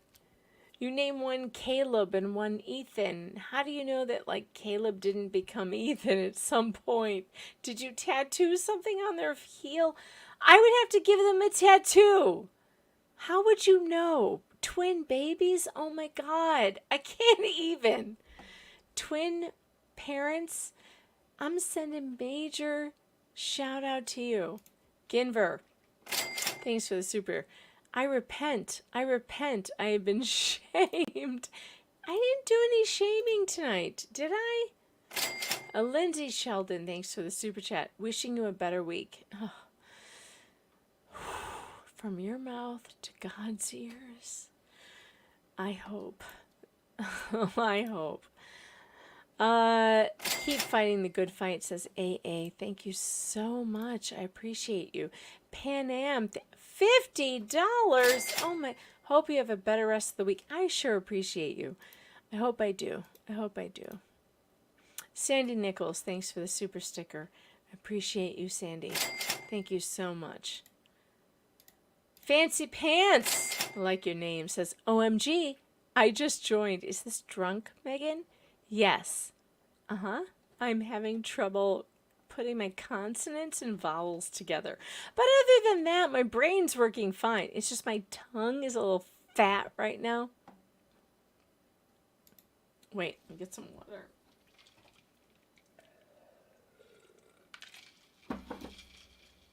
Let's not talk about it. How about that? Wait, I did that already. Lisa Kemmer, thanks for the super chat. You, Dave, and Tug have been getting me through the bedtime routine with 3 girls under 5. Thank you. Really? Well, that's awesome. Bedtime routine is so hard sometimes. I get you. I am there with you. I was there. B-Nuts, thanks for the super chat. Says thank you for reporting this in an unbiased and factual way. Your most recent article was excellent. Hashtag justice for Clayton. My article, by the way, is in the description. You can find it there. Sabine, thanks for the super. Says Meg, you should do Driving with Dave. Mike, too. Well, if I ever get to Tennessee, I will absolutely do Driving with Dave. But I think you have to be in the car. Sheebs says, can we have more content from the twin Megans in the future? Maybe. This is the all-twin stream, by the way. Criminal Med, thanks for the super. Chicago here too. Outstanding journalism. Go Bozo. Excellent. Thank you so much. I appreciate that. Lady Texas says, too, Megan, you look fabulous. Well, I appreciate that. I appreciate that so much. LR says, Twin Megans Unfiltered After Dark. Thanks to both of you for everything you do. Well, I am a twin. Didn't you know? I have a twin. Elephant says, do you say roof or roof? Chi-Town's stepdad says roof. We say roof. Roof. It's roof, not roof. Roof. It is what it is. It is what it is. It's roof. Damn it. It's roof. Okay. We are going to go to part 2 of Greg Woodnick's amazing filing, which I think I just saved as part 2. Oh, hold on. I don't know if I did it right. Did I? Wait. Woodnick response. Shit. Maybe I didn't. Hold on. Let me check. Clipchamp. We may have to listen to this thing. Clipchamp. Open Clipchamp. Why is it not working? Clipchamp. All right, we're opening. I thought I had a part 2. Reply to motion in limine part 2. All right, it says that I did do a part 2. So let me check my... Hold on. I thought I did. Present video file. What's it called? Motion in limine part 2? Hold on. Hold, please. Where's my hold music?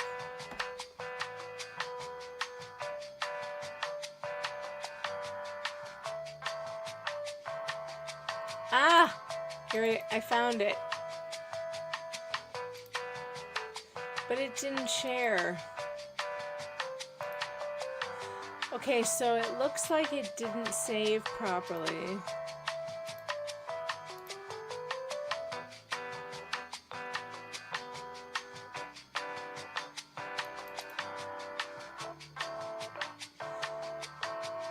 All right. So weirdly, it looks like it didn't save properly. I don't know why. It's a 38-minute video. Let me try again. I don't know why it didn't save. That's weird. It should have.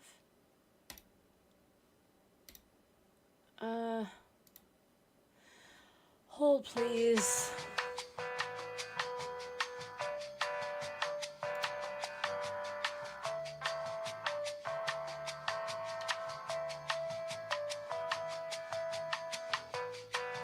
Dun, dun. Everyone hum along.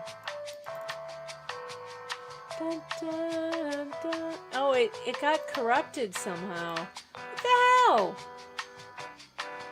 What the actual hell? All right. So it seems like it got corrupted. So we have to do something else while it saves again. Okay, no problem. We'll just go back over to the, I don't know, the Laura Owens podcast. We'll listen to that while it fixes itself, I guess. All right. We'll listen to this, because, you know, why not? I'm sure you want to hear more of this. Cards.com, and we wanted to take a look at impulse buying because it's an important thing to think about when you are trying to maintain a budget, because it's a little bit like dieting in that it's okay. Can we fast forward through that? Purposely cast slice it. It's Black Friday when the impulse purchases start, and does that go through Christmas? Well, we did this survey in early January and asked them about impulse buying in the last 3 months. So that's a pretty wide shopping because I'll a purchase on a whim, whereas 9 out of 10 millennials say that they made a buy on a whim just this past holiday season alone. It's funny she thought she was going to make a radio show about millennials. I don't know. Is that something that millennials want? Do you really want to hear from one another? Do you not find one another absolutely exhausting? Like, what is it with millennials? Why are they so self-centered? Take it from me. What a narcissist. Don't be so self-centered. This mean for the future? Why is this something that's important, and why did you guys spend so much money on this study?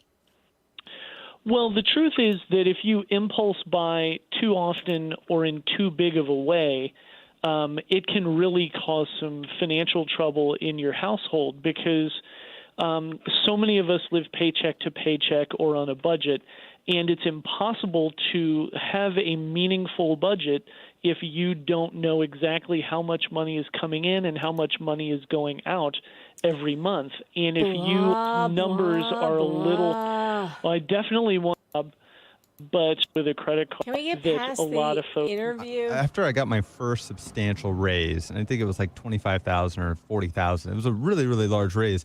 I noticed that I still had the same amount in savings, like that I was saving every single month. All my expenses went up because I was getting more money, so I was like, I'll go buy more things. Is that a common thing with our generation of the millennials?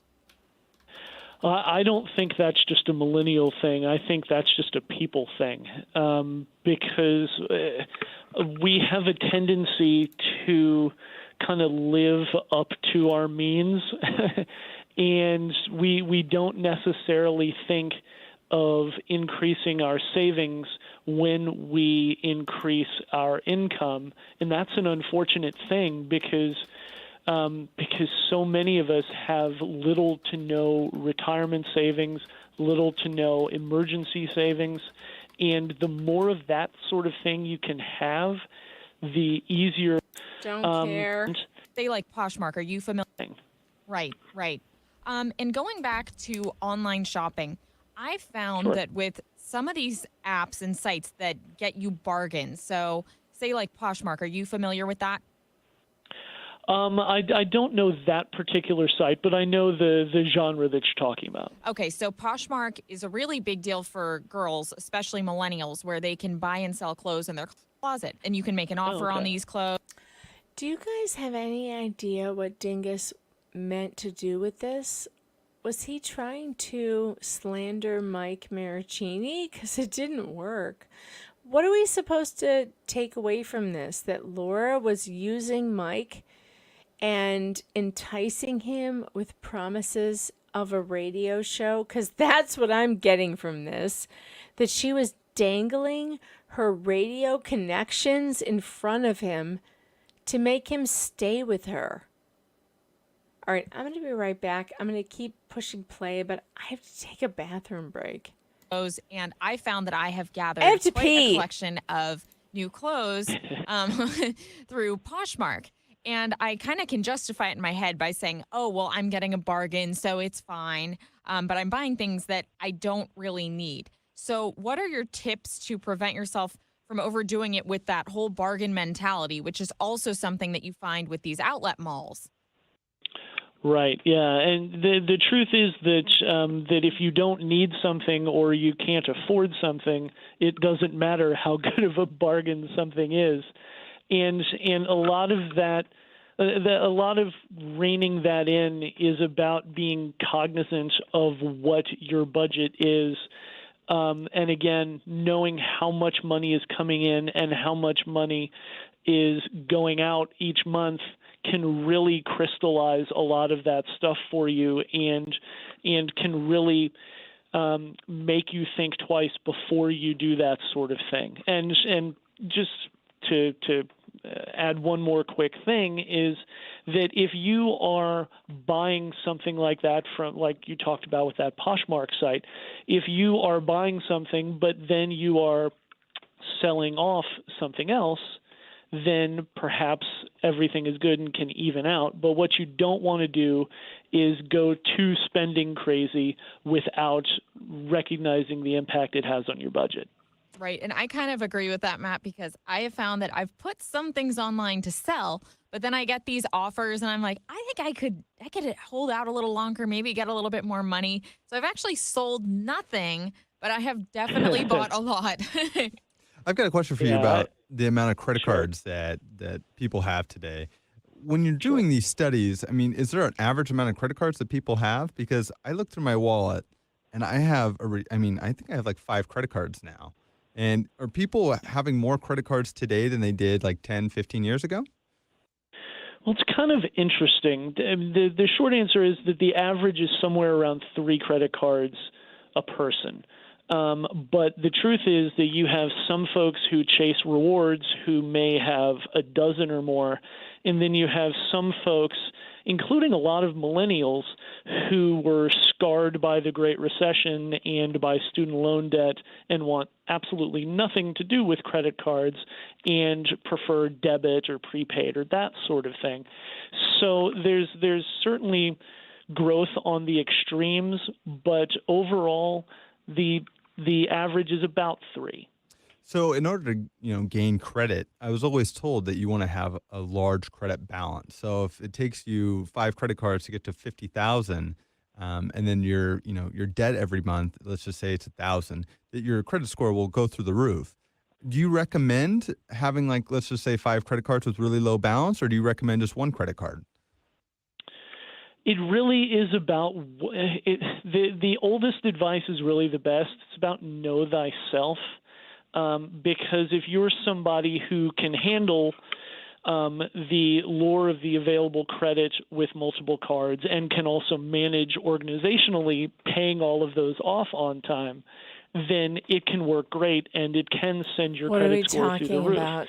But if you're somebody who may be a little more impulsive, maybe a little less organized, your compare balance towards go to type card, correct? Generally not with a cash back card. I kind of like hearing Mike, to tell you the truth. Alex, hi. Hi, Alex. Oh, my God. Alex, by the way, my cousin, she's planning on maybe getting to Arizona on June 10th. with my Aunt Kiki, which will be amazeballs. Totally amazing.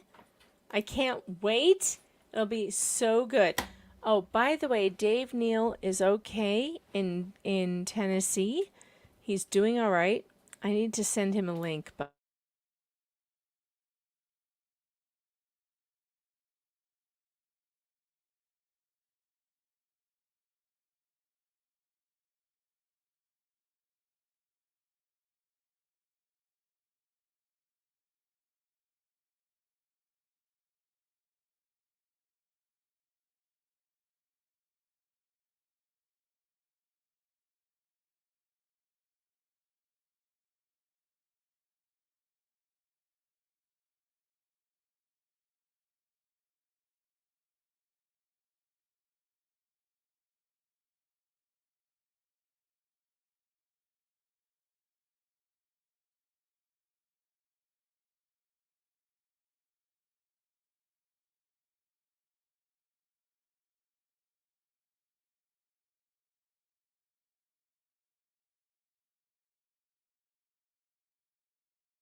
I really don't know what's going on.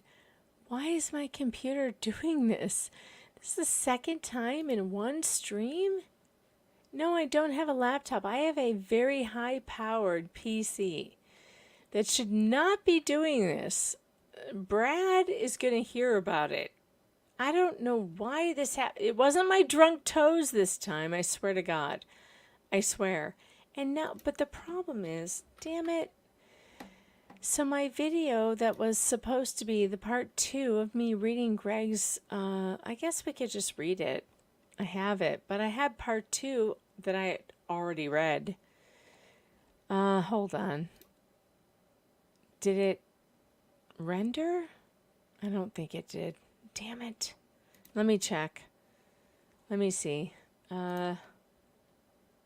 Motion in reply. It's called Reply to Motion in Limine Part 2. No. Yeah, maybe it did. Reply to Motion Part 2. No, it didn't. It keeps on not exporting, which is really weird. And maybe that's why it did what it did. It's very strange. I can't tell you why it's doing this. But I want to play it for you because it was funny. I mean, I could read through it for you live, but why do it when I already did it? This is a brand new computer. It shouldn't be doing any of this. All right, I have something I want to talk about. Damn it. Where's my buttons? Emotional damage. No, not that one. Where are my buttons? I have something I want to talk about. Right to jail. Right. All right. We're going to go to my article, shall we? Let's do it. I have a new article. I'm going to drop it in the chat in just a minute. If you are not a subscriber at pjmedia.com, you ought to be. I am very disappointed, by the way, that my article about the Laura Owens case is not trending in the 1 or 2 or even 3 position. It's not trending at all. What the hell is wrong with you people? Seriously, what is wrong with you people? Where even is it? I can't even find it. The hell? It has fallen off the page. That's not good news. All right, I'm dropping it in the chat right now. I expect to see this trending in the next 5 minutes because there are 1,000 of you here. Well, there's 900. And you should be able to make this trend. I will share this with you and I will read it. Because this is important. Clickety click, people. Clickety click. Bachelor Order of Protection hearing reveals Bombshell in Owens v. Eckert. Yeah, look at these number 1 and 2 and 3. Which classic comedy character is Biden most like? How is that number 1? 54 years after its release, Let It Be the Beatles' last movie is number 2? Come on. Make this article trend. Clickety click. Clickety click. The case of Laura Owens v. Clayton Eckert, a former bachelor on ABC's hit television show, is far more complicated than it should be due to the ever-changing testimonies of the plaintiff.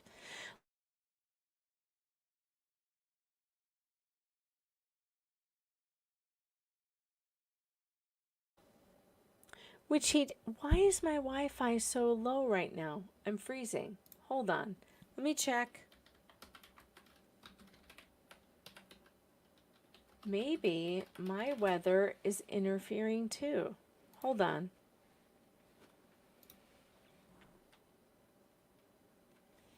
All right, while I'm checking, I'm going to play some music for you. Are you ready? Hold on. Here we go. Breadstick money! Yeah. Give me breadstick money, yeah. Yeah. Give me that breadstick money, honey. Breadstick money, yeah. Yeah. The limited supply coming at you on the fly. With that goopy super cash making them cry. We're taking all our honeys to Olive Garden, spreading breadstick money like fire in the oven. Give me that never-ending salad and minestrone. Can't get enough since it's raining holy money. $1.99 times 100 fat stacks. Hanging on the mic, spitting mad facts. Making jokers mad cause they never gotta laugh. Cracking people's sides, making liars take a bath. On the mic daily and nightly, holding it tightly. Poking the mighty plane in our T-Go-T. Register ringing, pocket singing, subscribers opinion. We're just here screaming. Give me breadstick money, yeah. That poopy cash, honey, yeah. Give me breadstick money, yeah. That poopy cash, honey, yeah. We're the pond skunk posse, swimming around, diving deep for the truth that's buried underground. Short shorts, skinny jeans, latte in the blender. Swiping through the news, it's so fake, call it pretender. Reddit bros blowing journals out the water. Bringing big news like some Upper East Enders. No rolls, no Benz, no Lambo budget. 2 town does it for the breadstick money, yeah. Give me that poopy cash, honey, yeah. Breadstick money, yeah. Give me that poopy cash, honey, yeah. Breadstick money, yeah. Yeah. Give me breadstick money, yeah. That poopy cash, honey, yeah. Give me breadstick money, yeah. That poopy cash, honey, yeah. Short shorts. We're the pond skunk posse, swimming around, diving deep for the truth that's buried underground. Short shorts, skinny jeans, latte in the blender. Swiping through the news, it's so fake, call it pretender. Reddit bros blowing journals out the water. Bringing big news like some Upper East Enders. No rolls, no Benz, no Lambo budget. 2 town does it for the breadstick money, yeah. Give me that poopy cash, honey, yeah. Breadstick money, yeah. Give me that poopy cash, honey, yeah. Breadstick money, yeah. Yeah. Give me breadstick money, yeah. That poopy cash, honey, yeah. Give me breadstick money, yeah. That poopy cash, honey, yeah.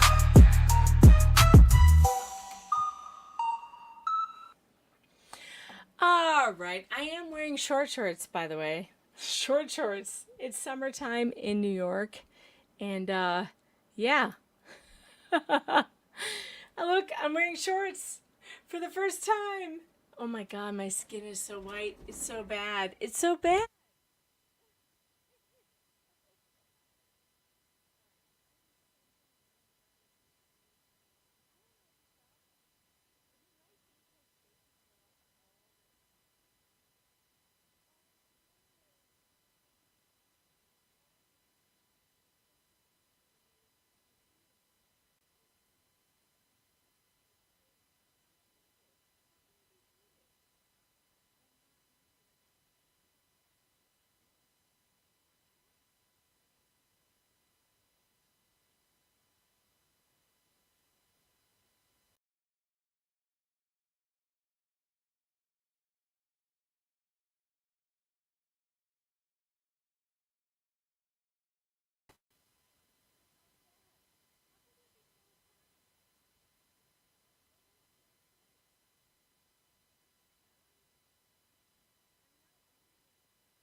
Hello? I'm not muted.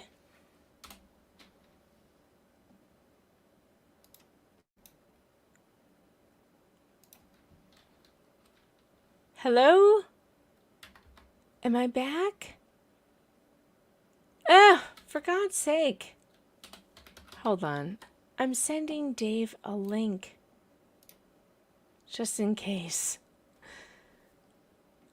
What happened? I don't even know. I wasn't muted. It wasn't me, but I am wearing short shorts, by the way. Hilarious. Finally. Yeah, Dave's not going to sleep for months, so he might be able to come in. Who knows? Dave, if you want to come in, it's on your email. Maybe I, turned the mic down. Maybe that's what happened. Or there he is. Oh my God, there he is. You're a dad. Oh no, I can't hear you. I'm kidding. Come on. How are you? Short shorts. Short Look. shorts. Short shorts. Short shorts. What is it? You want to know the most dad thing right now? I've been using a heat warmer on my neck because those hospital rooms are so. Listen, so bad. Don't get me wrong. My wife had a 24-hour labor, but my neck is a little sore right now. So if you don't mind. I bet. No, I don't mind. I know. Very tough on the men out there, by the way, for all of the men. Very hard. They don't give us any medicine.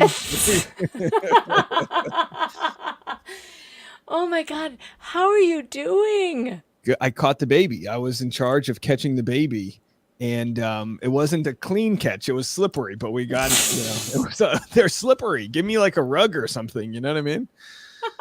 What do they put in there? There's nothing but like Dawn dish detergent. And I'm just... And the head. They really move their head to get through these canals.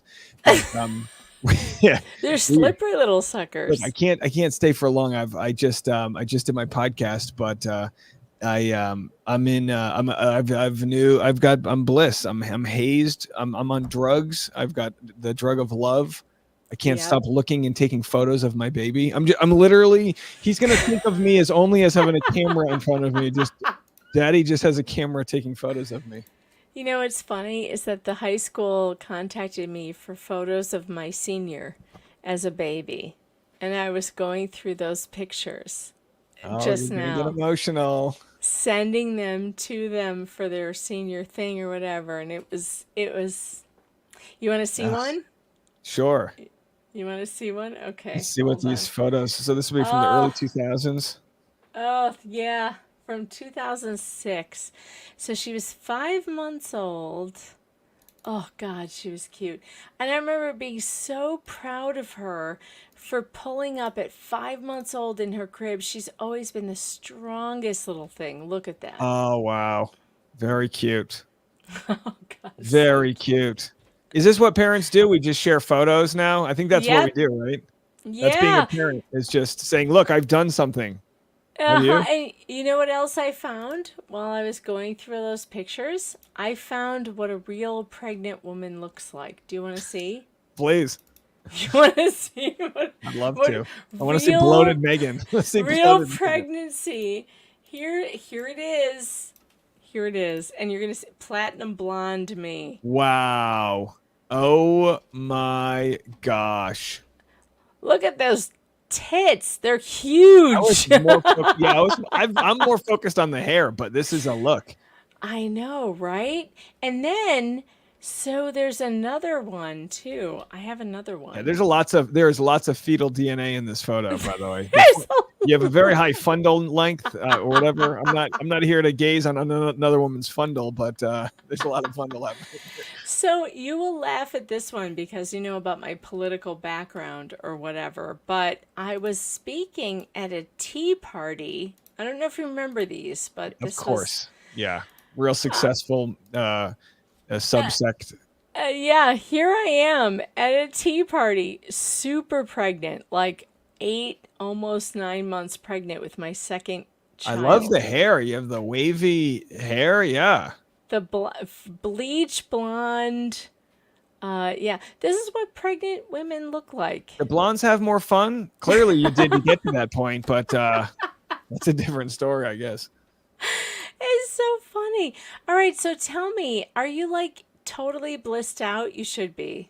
You have a right to be. Yeah, and I'm aware of dopamine levels and the crash, and we had a little bit of a panic when we got home today because it's like we don't have doctors and nurses checking in on us now. It's like we just have to, we left the baby in the other room. We got to, we it's your responsibility. I've got a dog. My dog has ears that are about 10 inches long, and we introduced the dog to the baby, and we could literally put the dog's ears around the baby like a swaddle.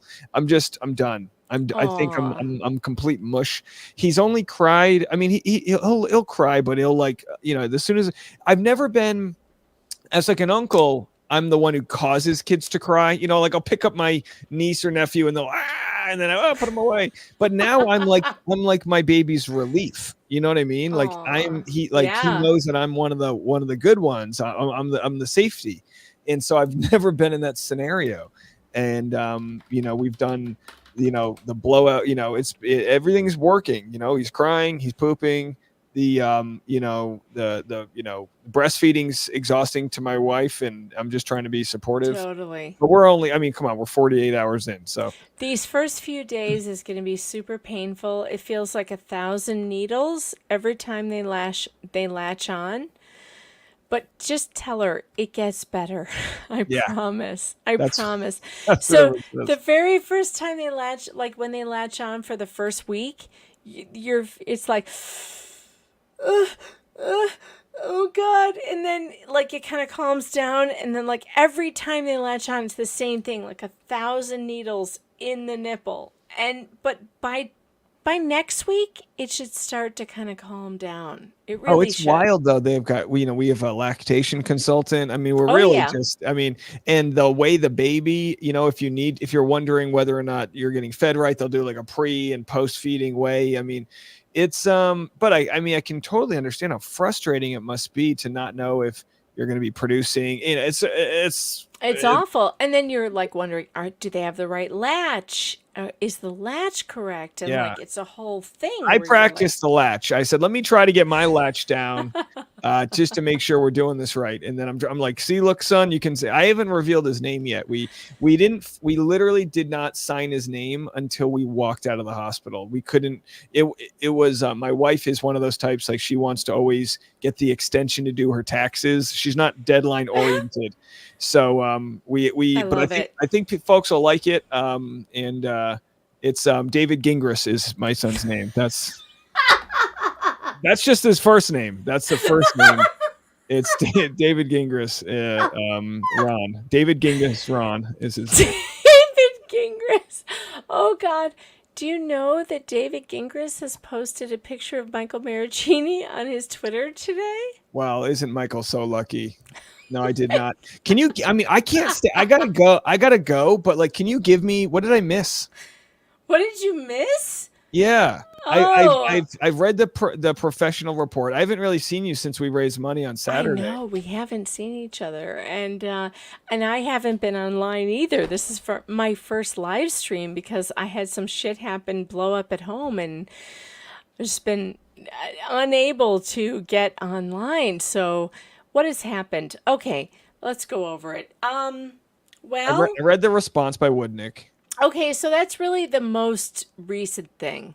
That's what we've been going over tonight, is that response, which frankly, I think, I try to tell people I'm a legal sexual. My sexuality is legal briefs, and this is the pinnacle of this.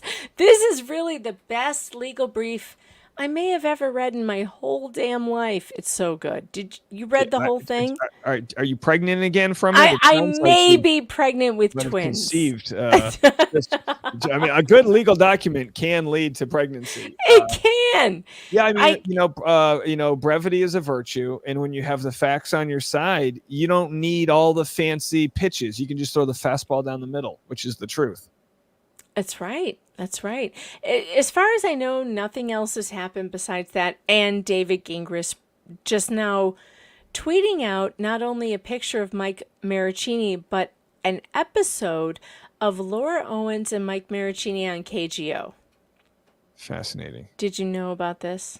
No. Does this have to do with them auditioning for their show together where she allegedly faked Yeah. age? I mean, yeah, and it's really, and like I talked to Mike and he felt really embarrassed of it, but I told him there was nothing to be embarrassed about. He actually sounds great. He sounds really good. I don't have any criticism at all. People spend years trying to get their voice. We all think we can talk to our friends, but when you get paid and hired to speak on command, it doesn't always sound good right away. I wouldn't judge anybody, Right. including her. I have not once criticized how she podcasts. I can criticize everything else about her. But do it, work it out. You're an open micer till you're a pro. But of course, the issue with Mike and her was more so that it felt like she was putting him under some sort of faux dating contract by dangling a large salary. Yeah, dangling this radio show over his head. And I think anybody would have been,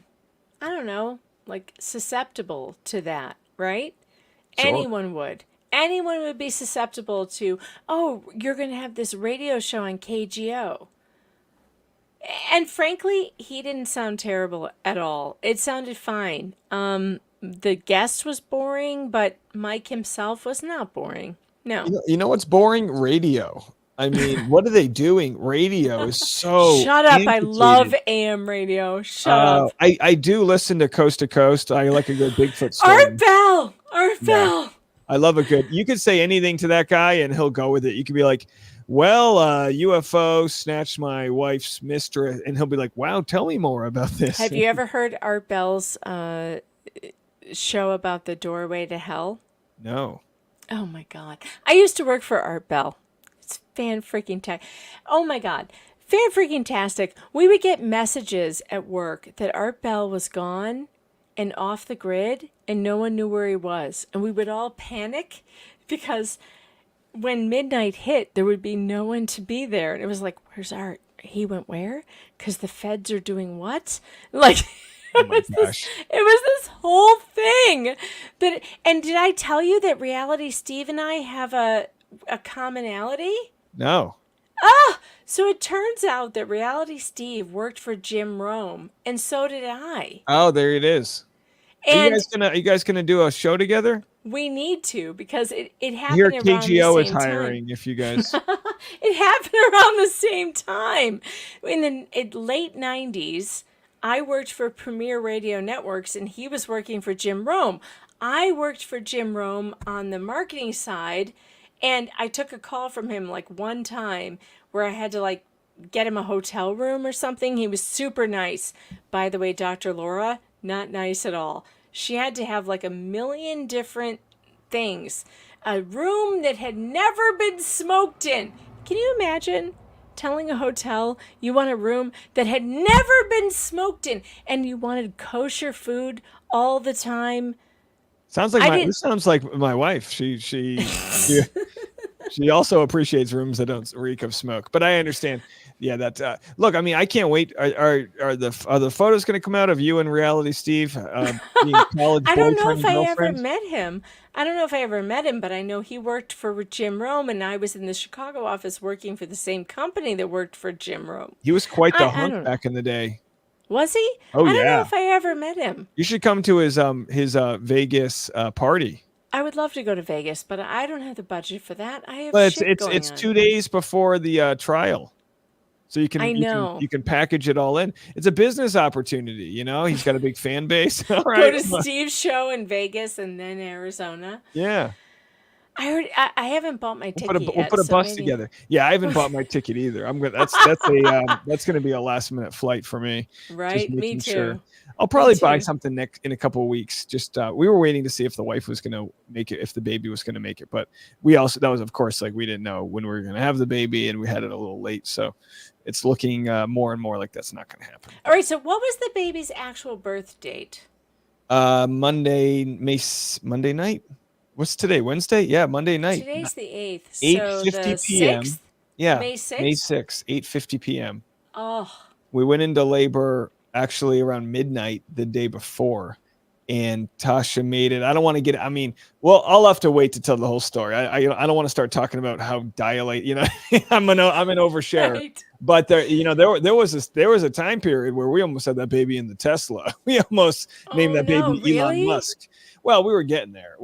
She was. Did you stay home too long? We went to the hospital too early, then went back home, then stayed too Oh. long, then went back. It was a whole. I thing. gotcha. McDonald's was involved. It was a whole story.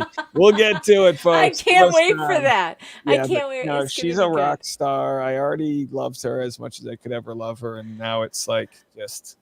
It's a whole new. It's a whole news. It's a whole I new know thing. what that feels like. It's so. Yeah. It's such a high. It's the best high you'll ever have. I premiered my son's voice on the podcast that goes up in the morning. I got a nice 2-second, not like a cry, but like a billy goat, like I got one of those sounds. Maybe it'll make it onto the. Wait. Yeah, he's a peach. He's 8+ pounds. Oh. He's just a cute full head. 8+ pounds. Full head at of hair. birth? 8 pounds 4 ounces, and Wow. he's a cute. I mean, we knew he was going to be cute. Come on, but I'm telling you, I was Of like, all right, way to course. steal my thunder. This kid is super cute. He is so cute with he the just kinda big head of hair. Big eyes. He's already. I mean, he immediately was looking around. They tell you these kids' eyes don't open. He's winked at me right out of the womb. He was like, "Hey, Dad." They say that, but then my middle one, her eyes were wide open and they were purple. And the weird part was, what we named her before she was born means purple. And like, she opened her eyes and they were purple. And I about Yes. died. I about Right. died.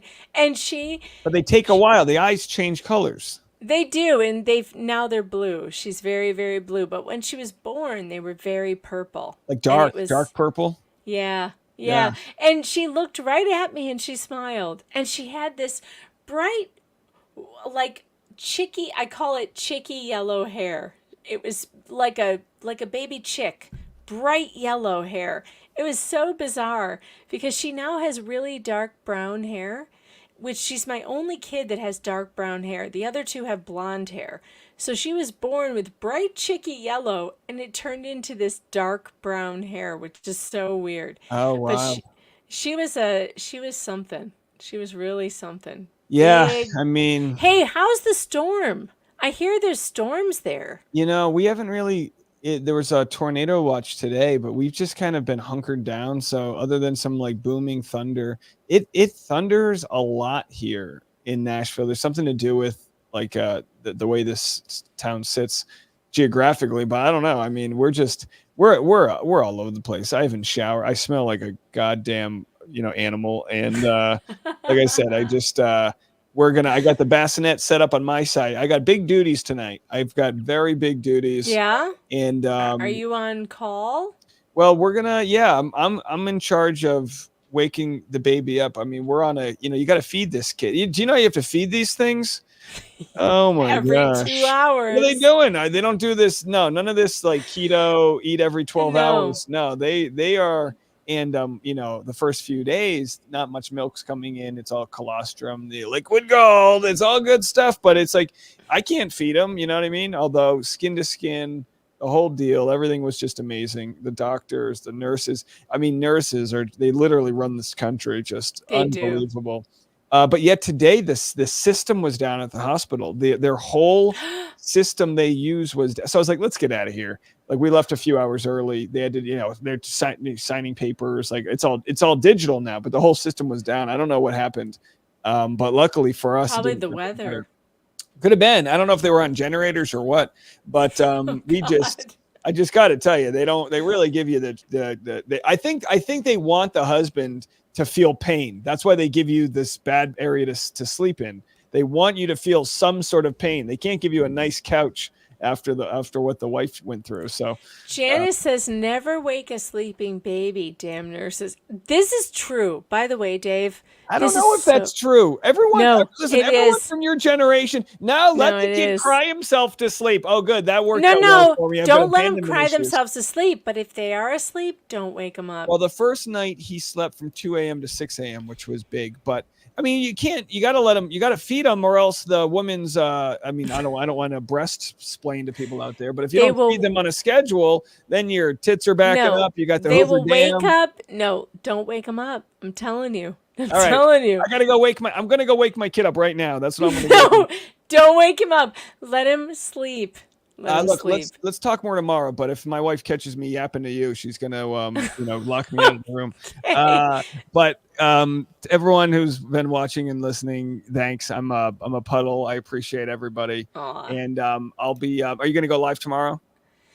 I don't know. I'm having a hell of a week, Dave. It's been a thing. I'll talk to you later. Please, text me in behind the scenes. I want to know what's going on here. It's a terrible time for me right now. Oh, I'm sorry to hear that. And this is my first live all week. So I don't know. Probably not. I have a lot going on personally with my family and shit that just like hit the fan. So I'll let you know. But it's been... I don't know. This may be the only live until next week. All right, everyone send Meg some extra super chats here. She needs breadstick and therapy money now. So therapy for sure. All right, give her that therapy money, $99 a person. Come on, folks. Anyway, text me. I hope it's hang in there, right? I will. All right, thank you. And I all our love to you and Tasha and the baby. So happy for you guys. Thanks, I appreciate it. We are overjoyed. I'll talk to you tomorrow, okay? All right, see ya. All right, good night. Love to see Dave. Love to see Dave. Okay, Shannon, thanks for the super, says, you a little buzz this evening, making me giggle. Yeah, it's been a rough week. Ellie says, do you say ambulance, not ambulance? Well, when I've had whiskey, maybe. My tongue's a little slow. Clear as mud. Thanks for the super sticker. Appreciate that. Catherine, wait. Why won't that go away? Oh, there we go. Catherine Blankenship, thanks for the super, says, prayers for my family. Our young has croup and has been running a fever for a few days. My kids had croup all the time. Oh my God, it was the worst. The absolute worst. I have to turn this light down. It's too bright. Too bright. Hold on. Where's my light? I have to turn it off. Just turn it off, shall we? There we go. All right. My kids used to get croup all the time. It drove me absolutely crazy. Glass Mama 4201 says, I love Buzzy Fox. Amen to a hard-ass week already, but you'll always have us Ponscum Posse, fridge diving, cockroaches, tugs, bugs, scurrying for breadsticks, mofos out there on these asshole streets. That's a good one. B. Corns, thanks for the 5, says, in the GG audio, JD alludes to never having been pregnant before because she questions how all ultrasounds look the same. This confirms pregnant lie. Interesting. I will look into that. All right, McRae, thanks for the super, says, I blame Brad, LOL. Well, who doesn't, really? Just hear me out. Thanks for the 2. Says, tell Brad you need more RAM. Really, that's not the issue. I have tons of RAM. Tons. Tammy, thanks for the 2. Megan, you're so freaking funny. I love you. I'm so glad you've enjoyed it. I've enjoyed it too. Angel, member for 6 months, Buzzed Boomer. Nice to see you. Just hear me out says, okay, it's possible the alcohol is a factor here. It's possible. Possible. Elephant, thanks for the 2. Dave, you'll get sleep in 18 years. That's for fucking sure. Or not, because once they hit 18, you stop sleeping again because they don't come home. Amy Klinik, thanks for the 10. Remind Dave he's a quarterback, not a receiver. Big congrats to the daddy. I've got to find a way to send Adele's? Adele's? I don't know what that means. I'm sorry. Deranged Lunatic, thanks for the 2, says, have you talked to Chrissy about being a new mother? I have talked to Chrissy a couple of times, and I need to connect with her again. But yes, I have. MDDTV, thanks for the 5, says, Dave, now that you're a dad, how does that impact how you think about this case? Has anything changed for you? You know what? I will hang on to that question, and I will ask him that, because that's a good one. Lynn says, thanks for the super sticker. Appreciate you. And Carolyn Meyer, thanks for the 5, says, once again, being all the best, inside? I'm not sure, but thank you. I appreciate you. All right, so here's the deal. Let me see if this worked. Save. Yes. All right, let's see if it worked. We may have part 2 with Megan twins, but I don't know if it will work. And if it will not work, hold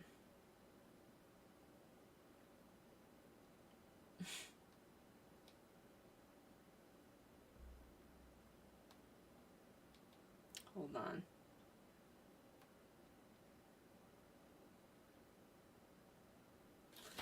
If it will not work, then I don't know. Maybe I'll end the stream. Hold on. Let's see if it worked.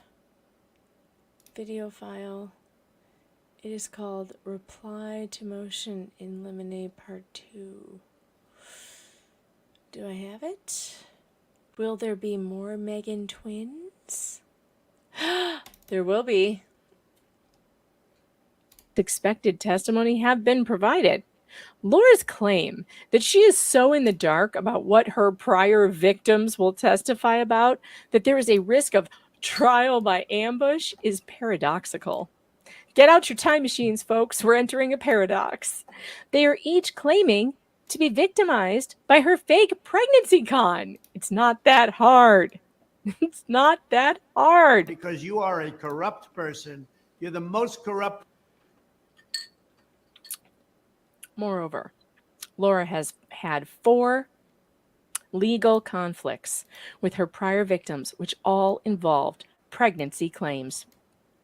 She has had approximately 13 attorneys involved in her cases in Arizona and an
Well, I can't tell you what is wrong. I don't know. This is the third time that this has happened. Brad's on a business trip, I think. So I'll have to let him know, but I don't know what's going on. This is the third time in one night. That's very unusual. This is a brand new computer. It's not like it's a problem. So I don't know. As expected, testimony have been provided. Tweet and engage in a dialogue with conflicts with her prior victims, which all involved pregnancy claims. She has had approximately 13 attorneys involved in her cases in Arizona and an unknown number from California. She has published Medium articles, sent medical evidence to journalists, and even had a TEDx talk about one of the men. She continues to, through her attorney, tweet and engage in a dialogue with public commentators, which includes her counsel, bizarrely publishing the entire 2018 deposition of witness Michael Maricini. Her lawyer tweeted and blogged about an unredacted deposition transcript from a California case. See footnote 6. See Laura's granted request for judicial notice of Greg Gillespie's case, where Laura alleged that she was pregnant with Greg's twins, which she now denies, days after intercourse, that he had coerced her into having an abortion, and that she had taken the abortion pills incorrectly several times. Seriously, Laura. What is my problem? If you can't take abortion pills correctly, you need to maybe go back to grade school. Laura initiated this litigation and then repeatedly stated in emails that she would abandon the litigation if Greg agreed to date her. That's extortion, my friends, which he was not interested in. This litigation ended with neither party being awarded costs for their respective emotional damage claims, which is a real fucking shame. Greg should have gotten his costs because it was all a big heap, a steaming pile of dookie, just like this case is. See Exhibit 1. Now, only after she again claimed to be pregnant by yet another man after non-intercourse and then went to the media when he rejected her, these men have found one another. Each of their testimonies are independent, relevant for non-propensity purposes, and admissible under Rule 404b2. Specifically, and despite it not yet being May 10th, 2024, and as I read this today, it is May 8th, Mr. Maricini's testimony is important to show her motive, intent, plan, preparation, knowledge, and absence of mistake. There was extensive litigation in San Francisco regarding these parties. Owens claimed to Maricini that she was pregnant with his twins. You guys, this is a bombshell. We did not know this. We did not know that she claimed she was pregnant with twins with Maricini. We knew about abortions, but we didn't know about twins. Oh boy, it's getting hot in here. I have anxiety over the roof. That, I can't deal with this. that she miscarried, that she needed to take abortion pills, have a DNC because she had a severe allergic reaction to the abortion drug, and that only one of the fetuses was terminated. Oh my God, no. This is what was found on the laptop? You got to be kidding me. You got to be kidding me.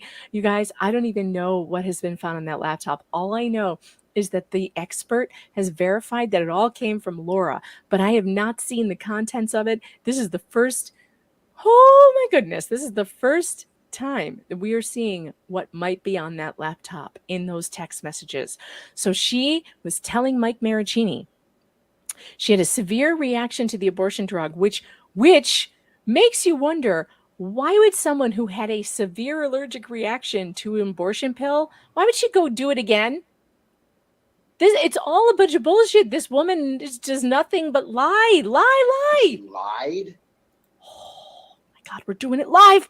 We're doing it live. We'll do it live. Fuck it. Do it live. I'll write it and we'll do it live.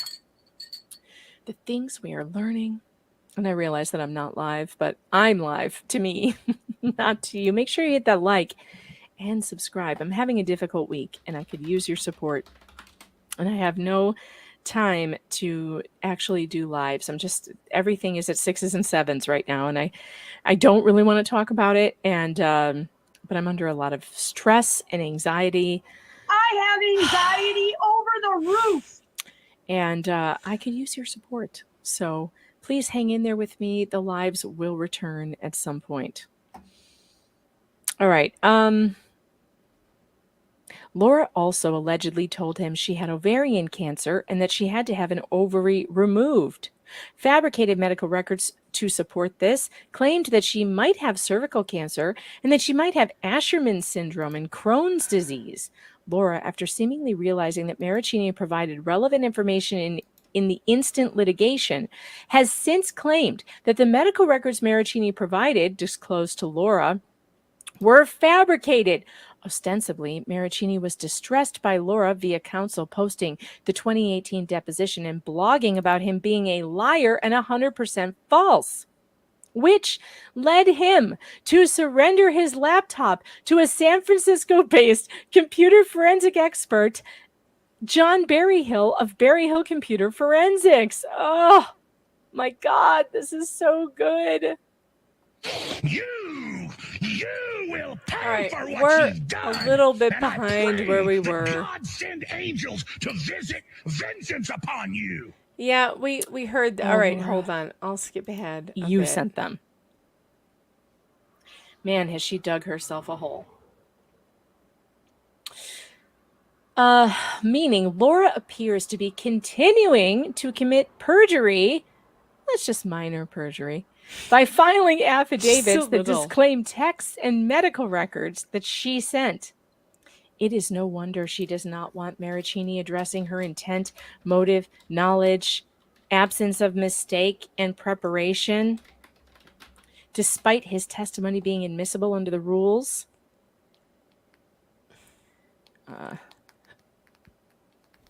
Hold on. I'm texting. Sending text. Okay.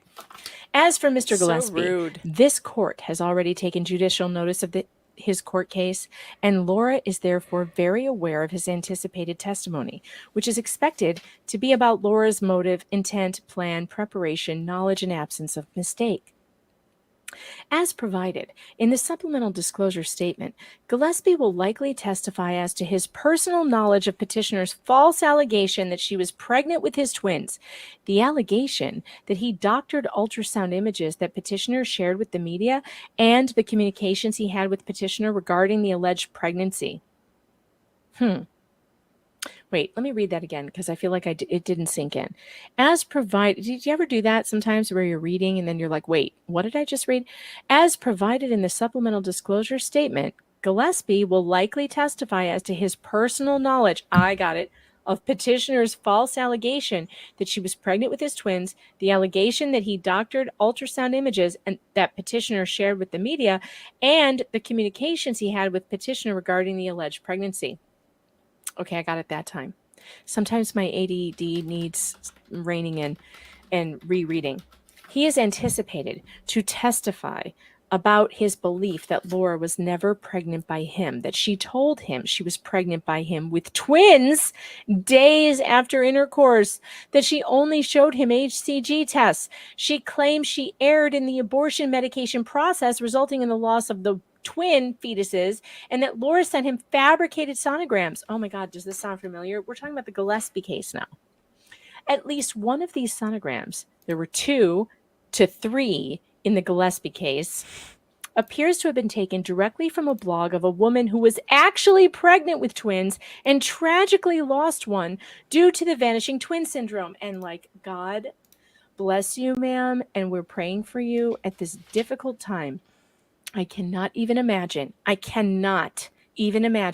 what it is like to find out that your tragic story is being used by a con artist to harm people.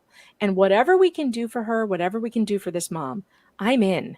So I will be talking to Dave about it. We're going down to footnote number 7.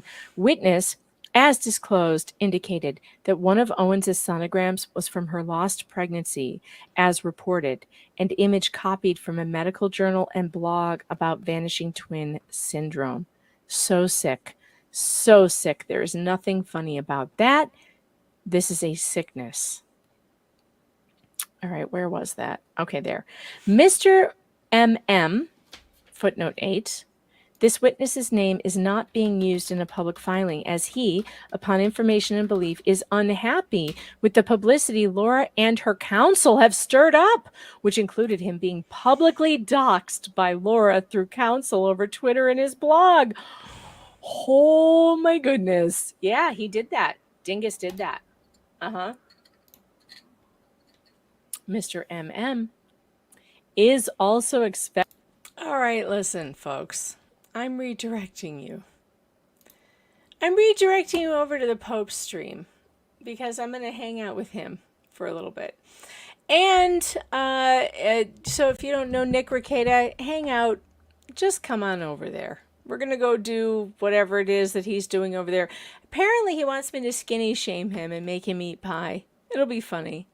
Come on, let's go. You want to go? Let's go. All right. I'll play you out with... What shall we play? Oh, wait. Before we do that, we have to go to the Super Chats. Tease T, thanks for the 10. Breadsticks. Love ya. MDTV, thanks for the huge 50 for whatever's going on for you and the family, Megan. We appreciate you. Hashtag liquid therapy money. Hashtag talk therapy. Exclamation point. Hashtag no more tech troubles. Blessing. Thanks for all you do. We love you. And little bro Dave and now baby Neil too. I'm so excited about that baby. I want to get my hands on that baby. Sandy Nichols, thanks for the super chat. Says breadstick money. All right. We're going to end the stream.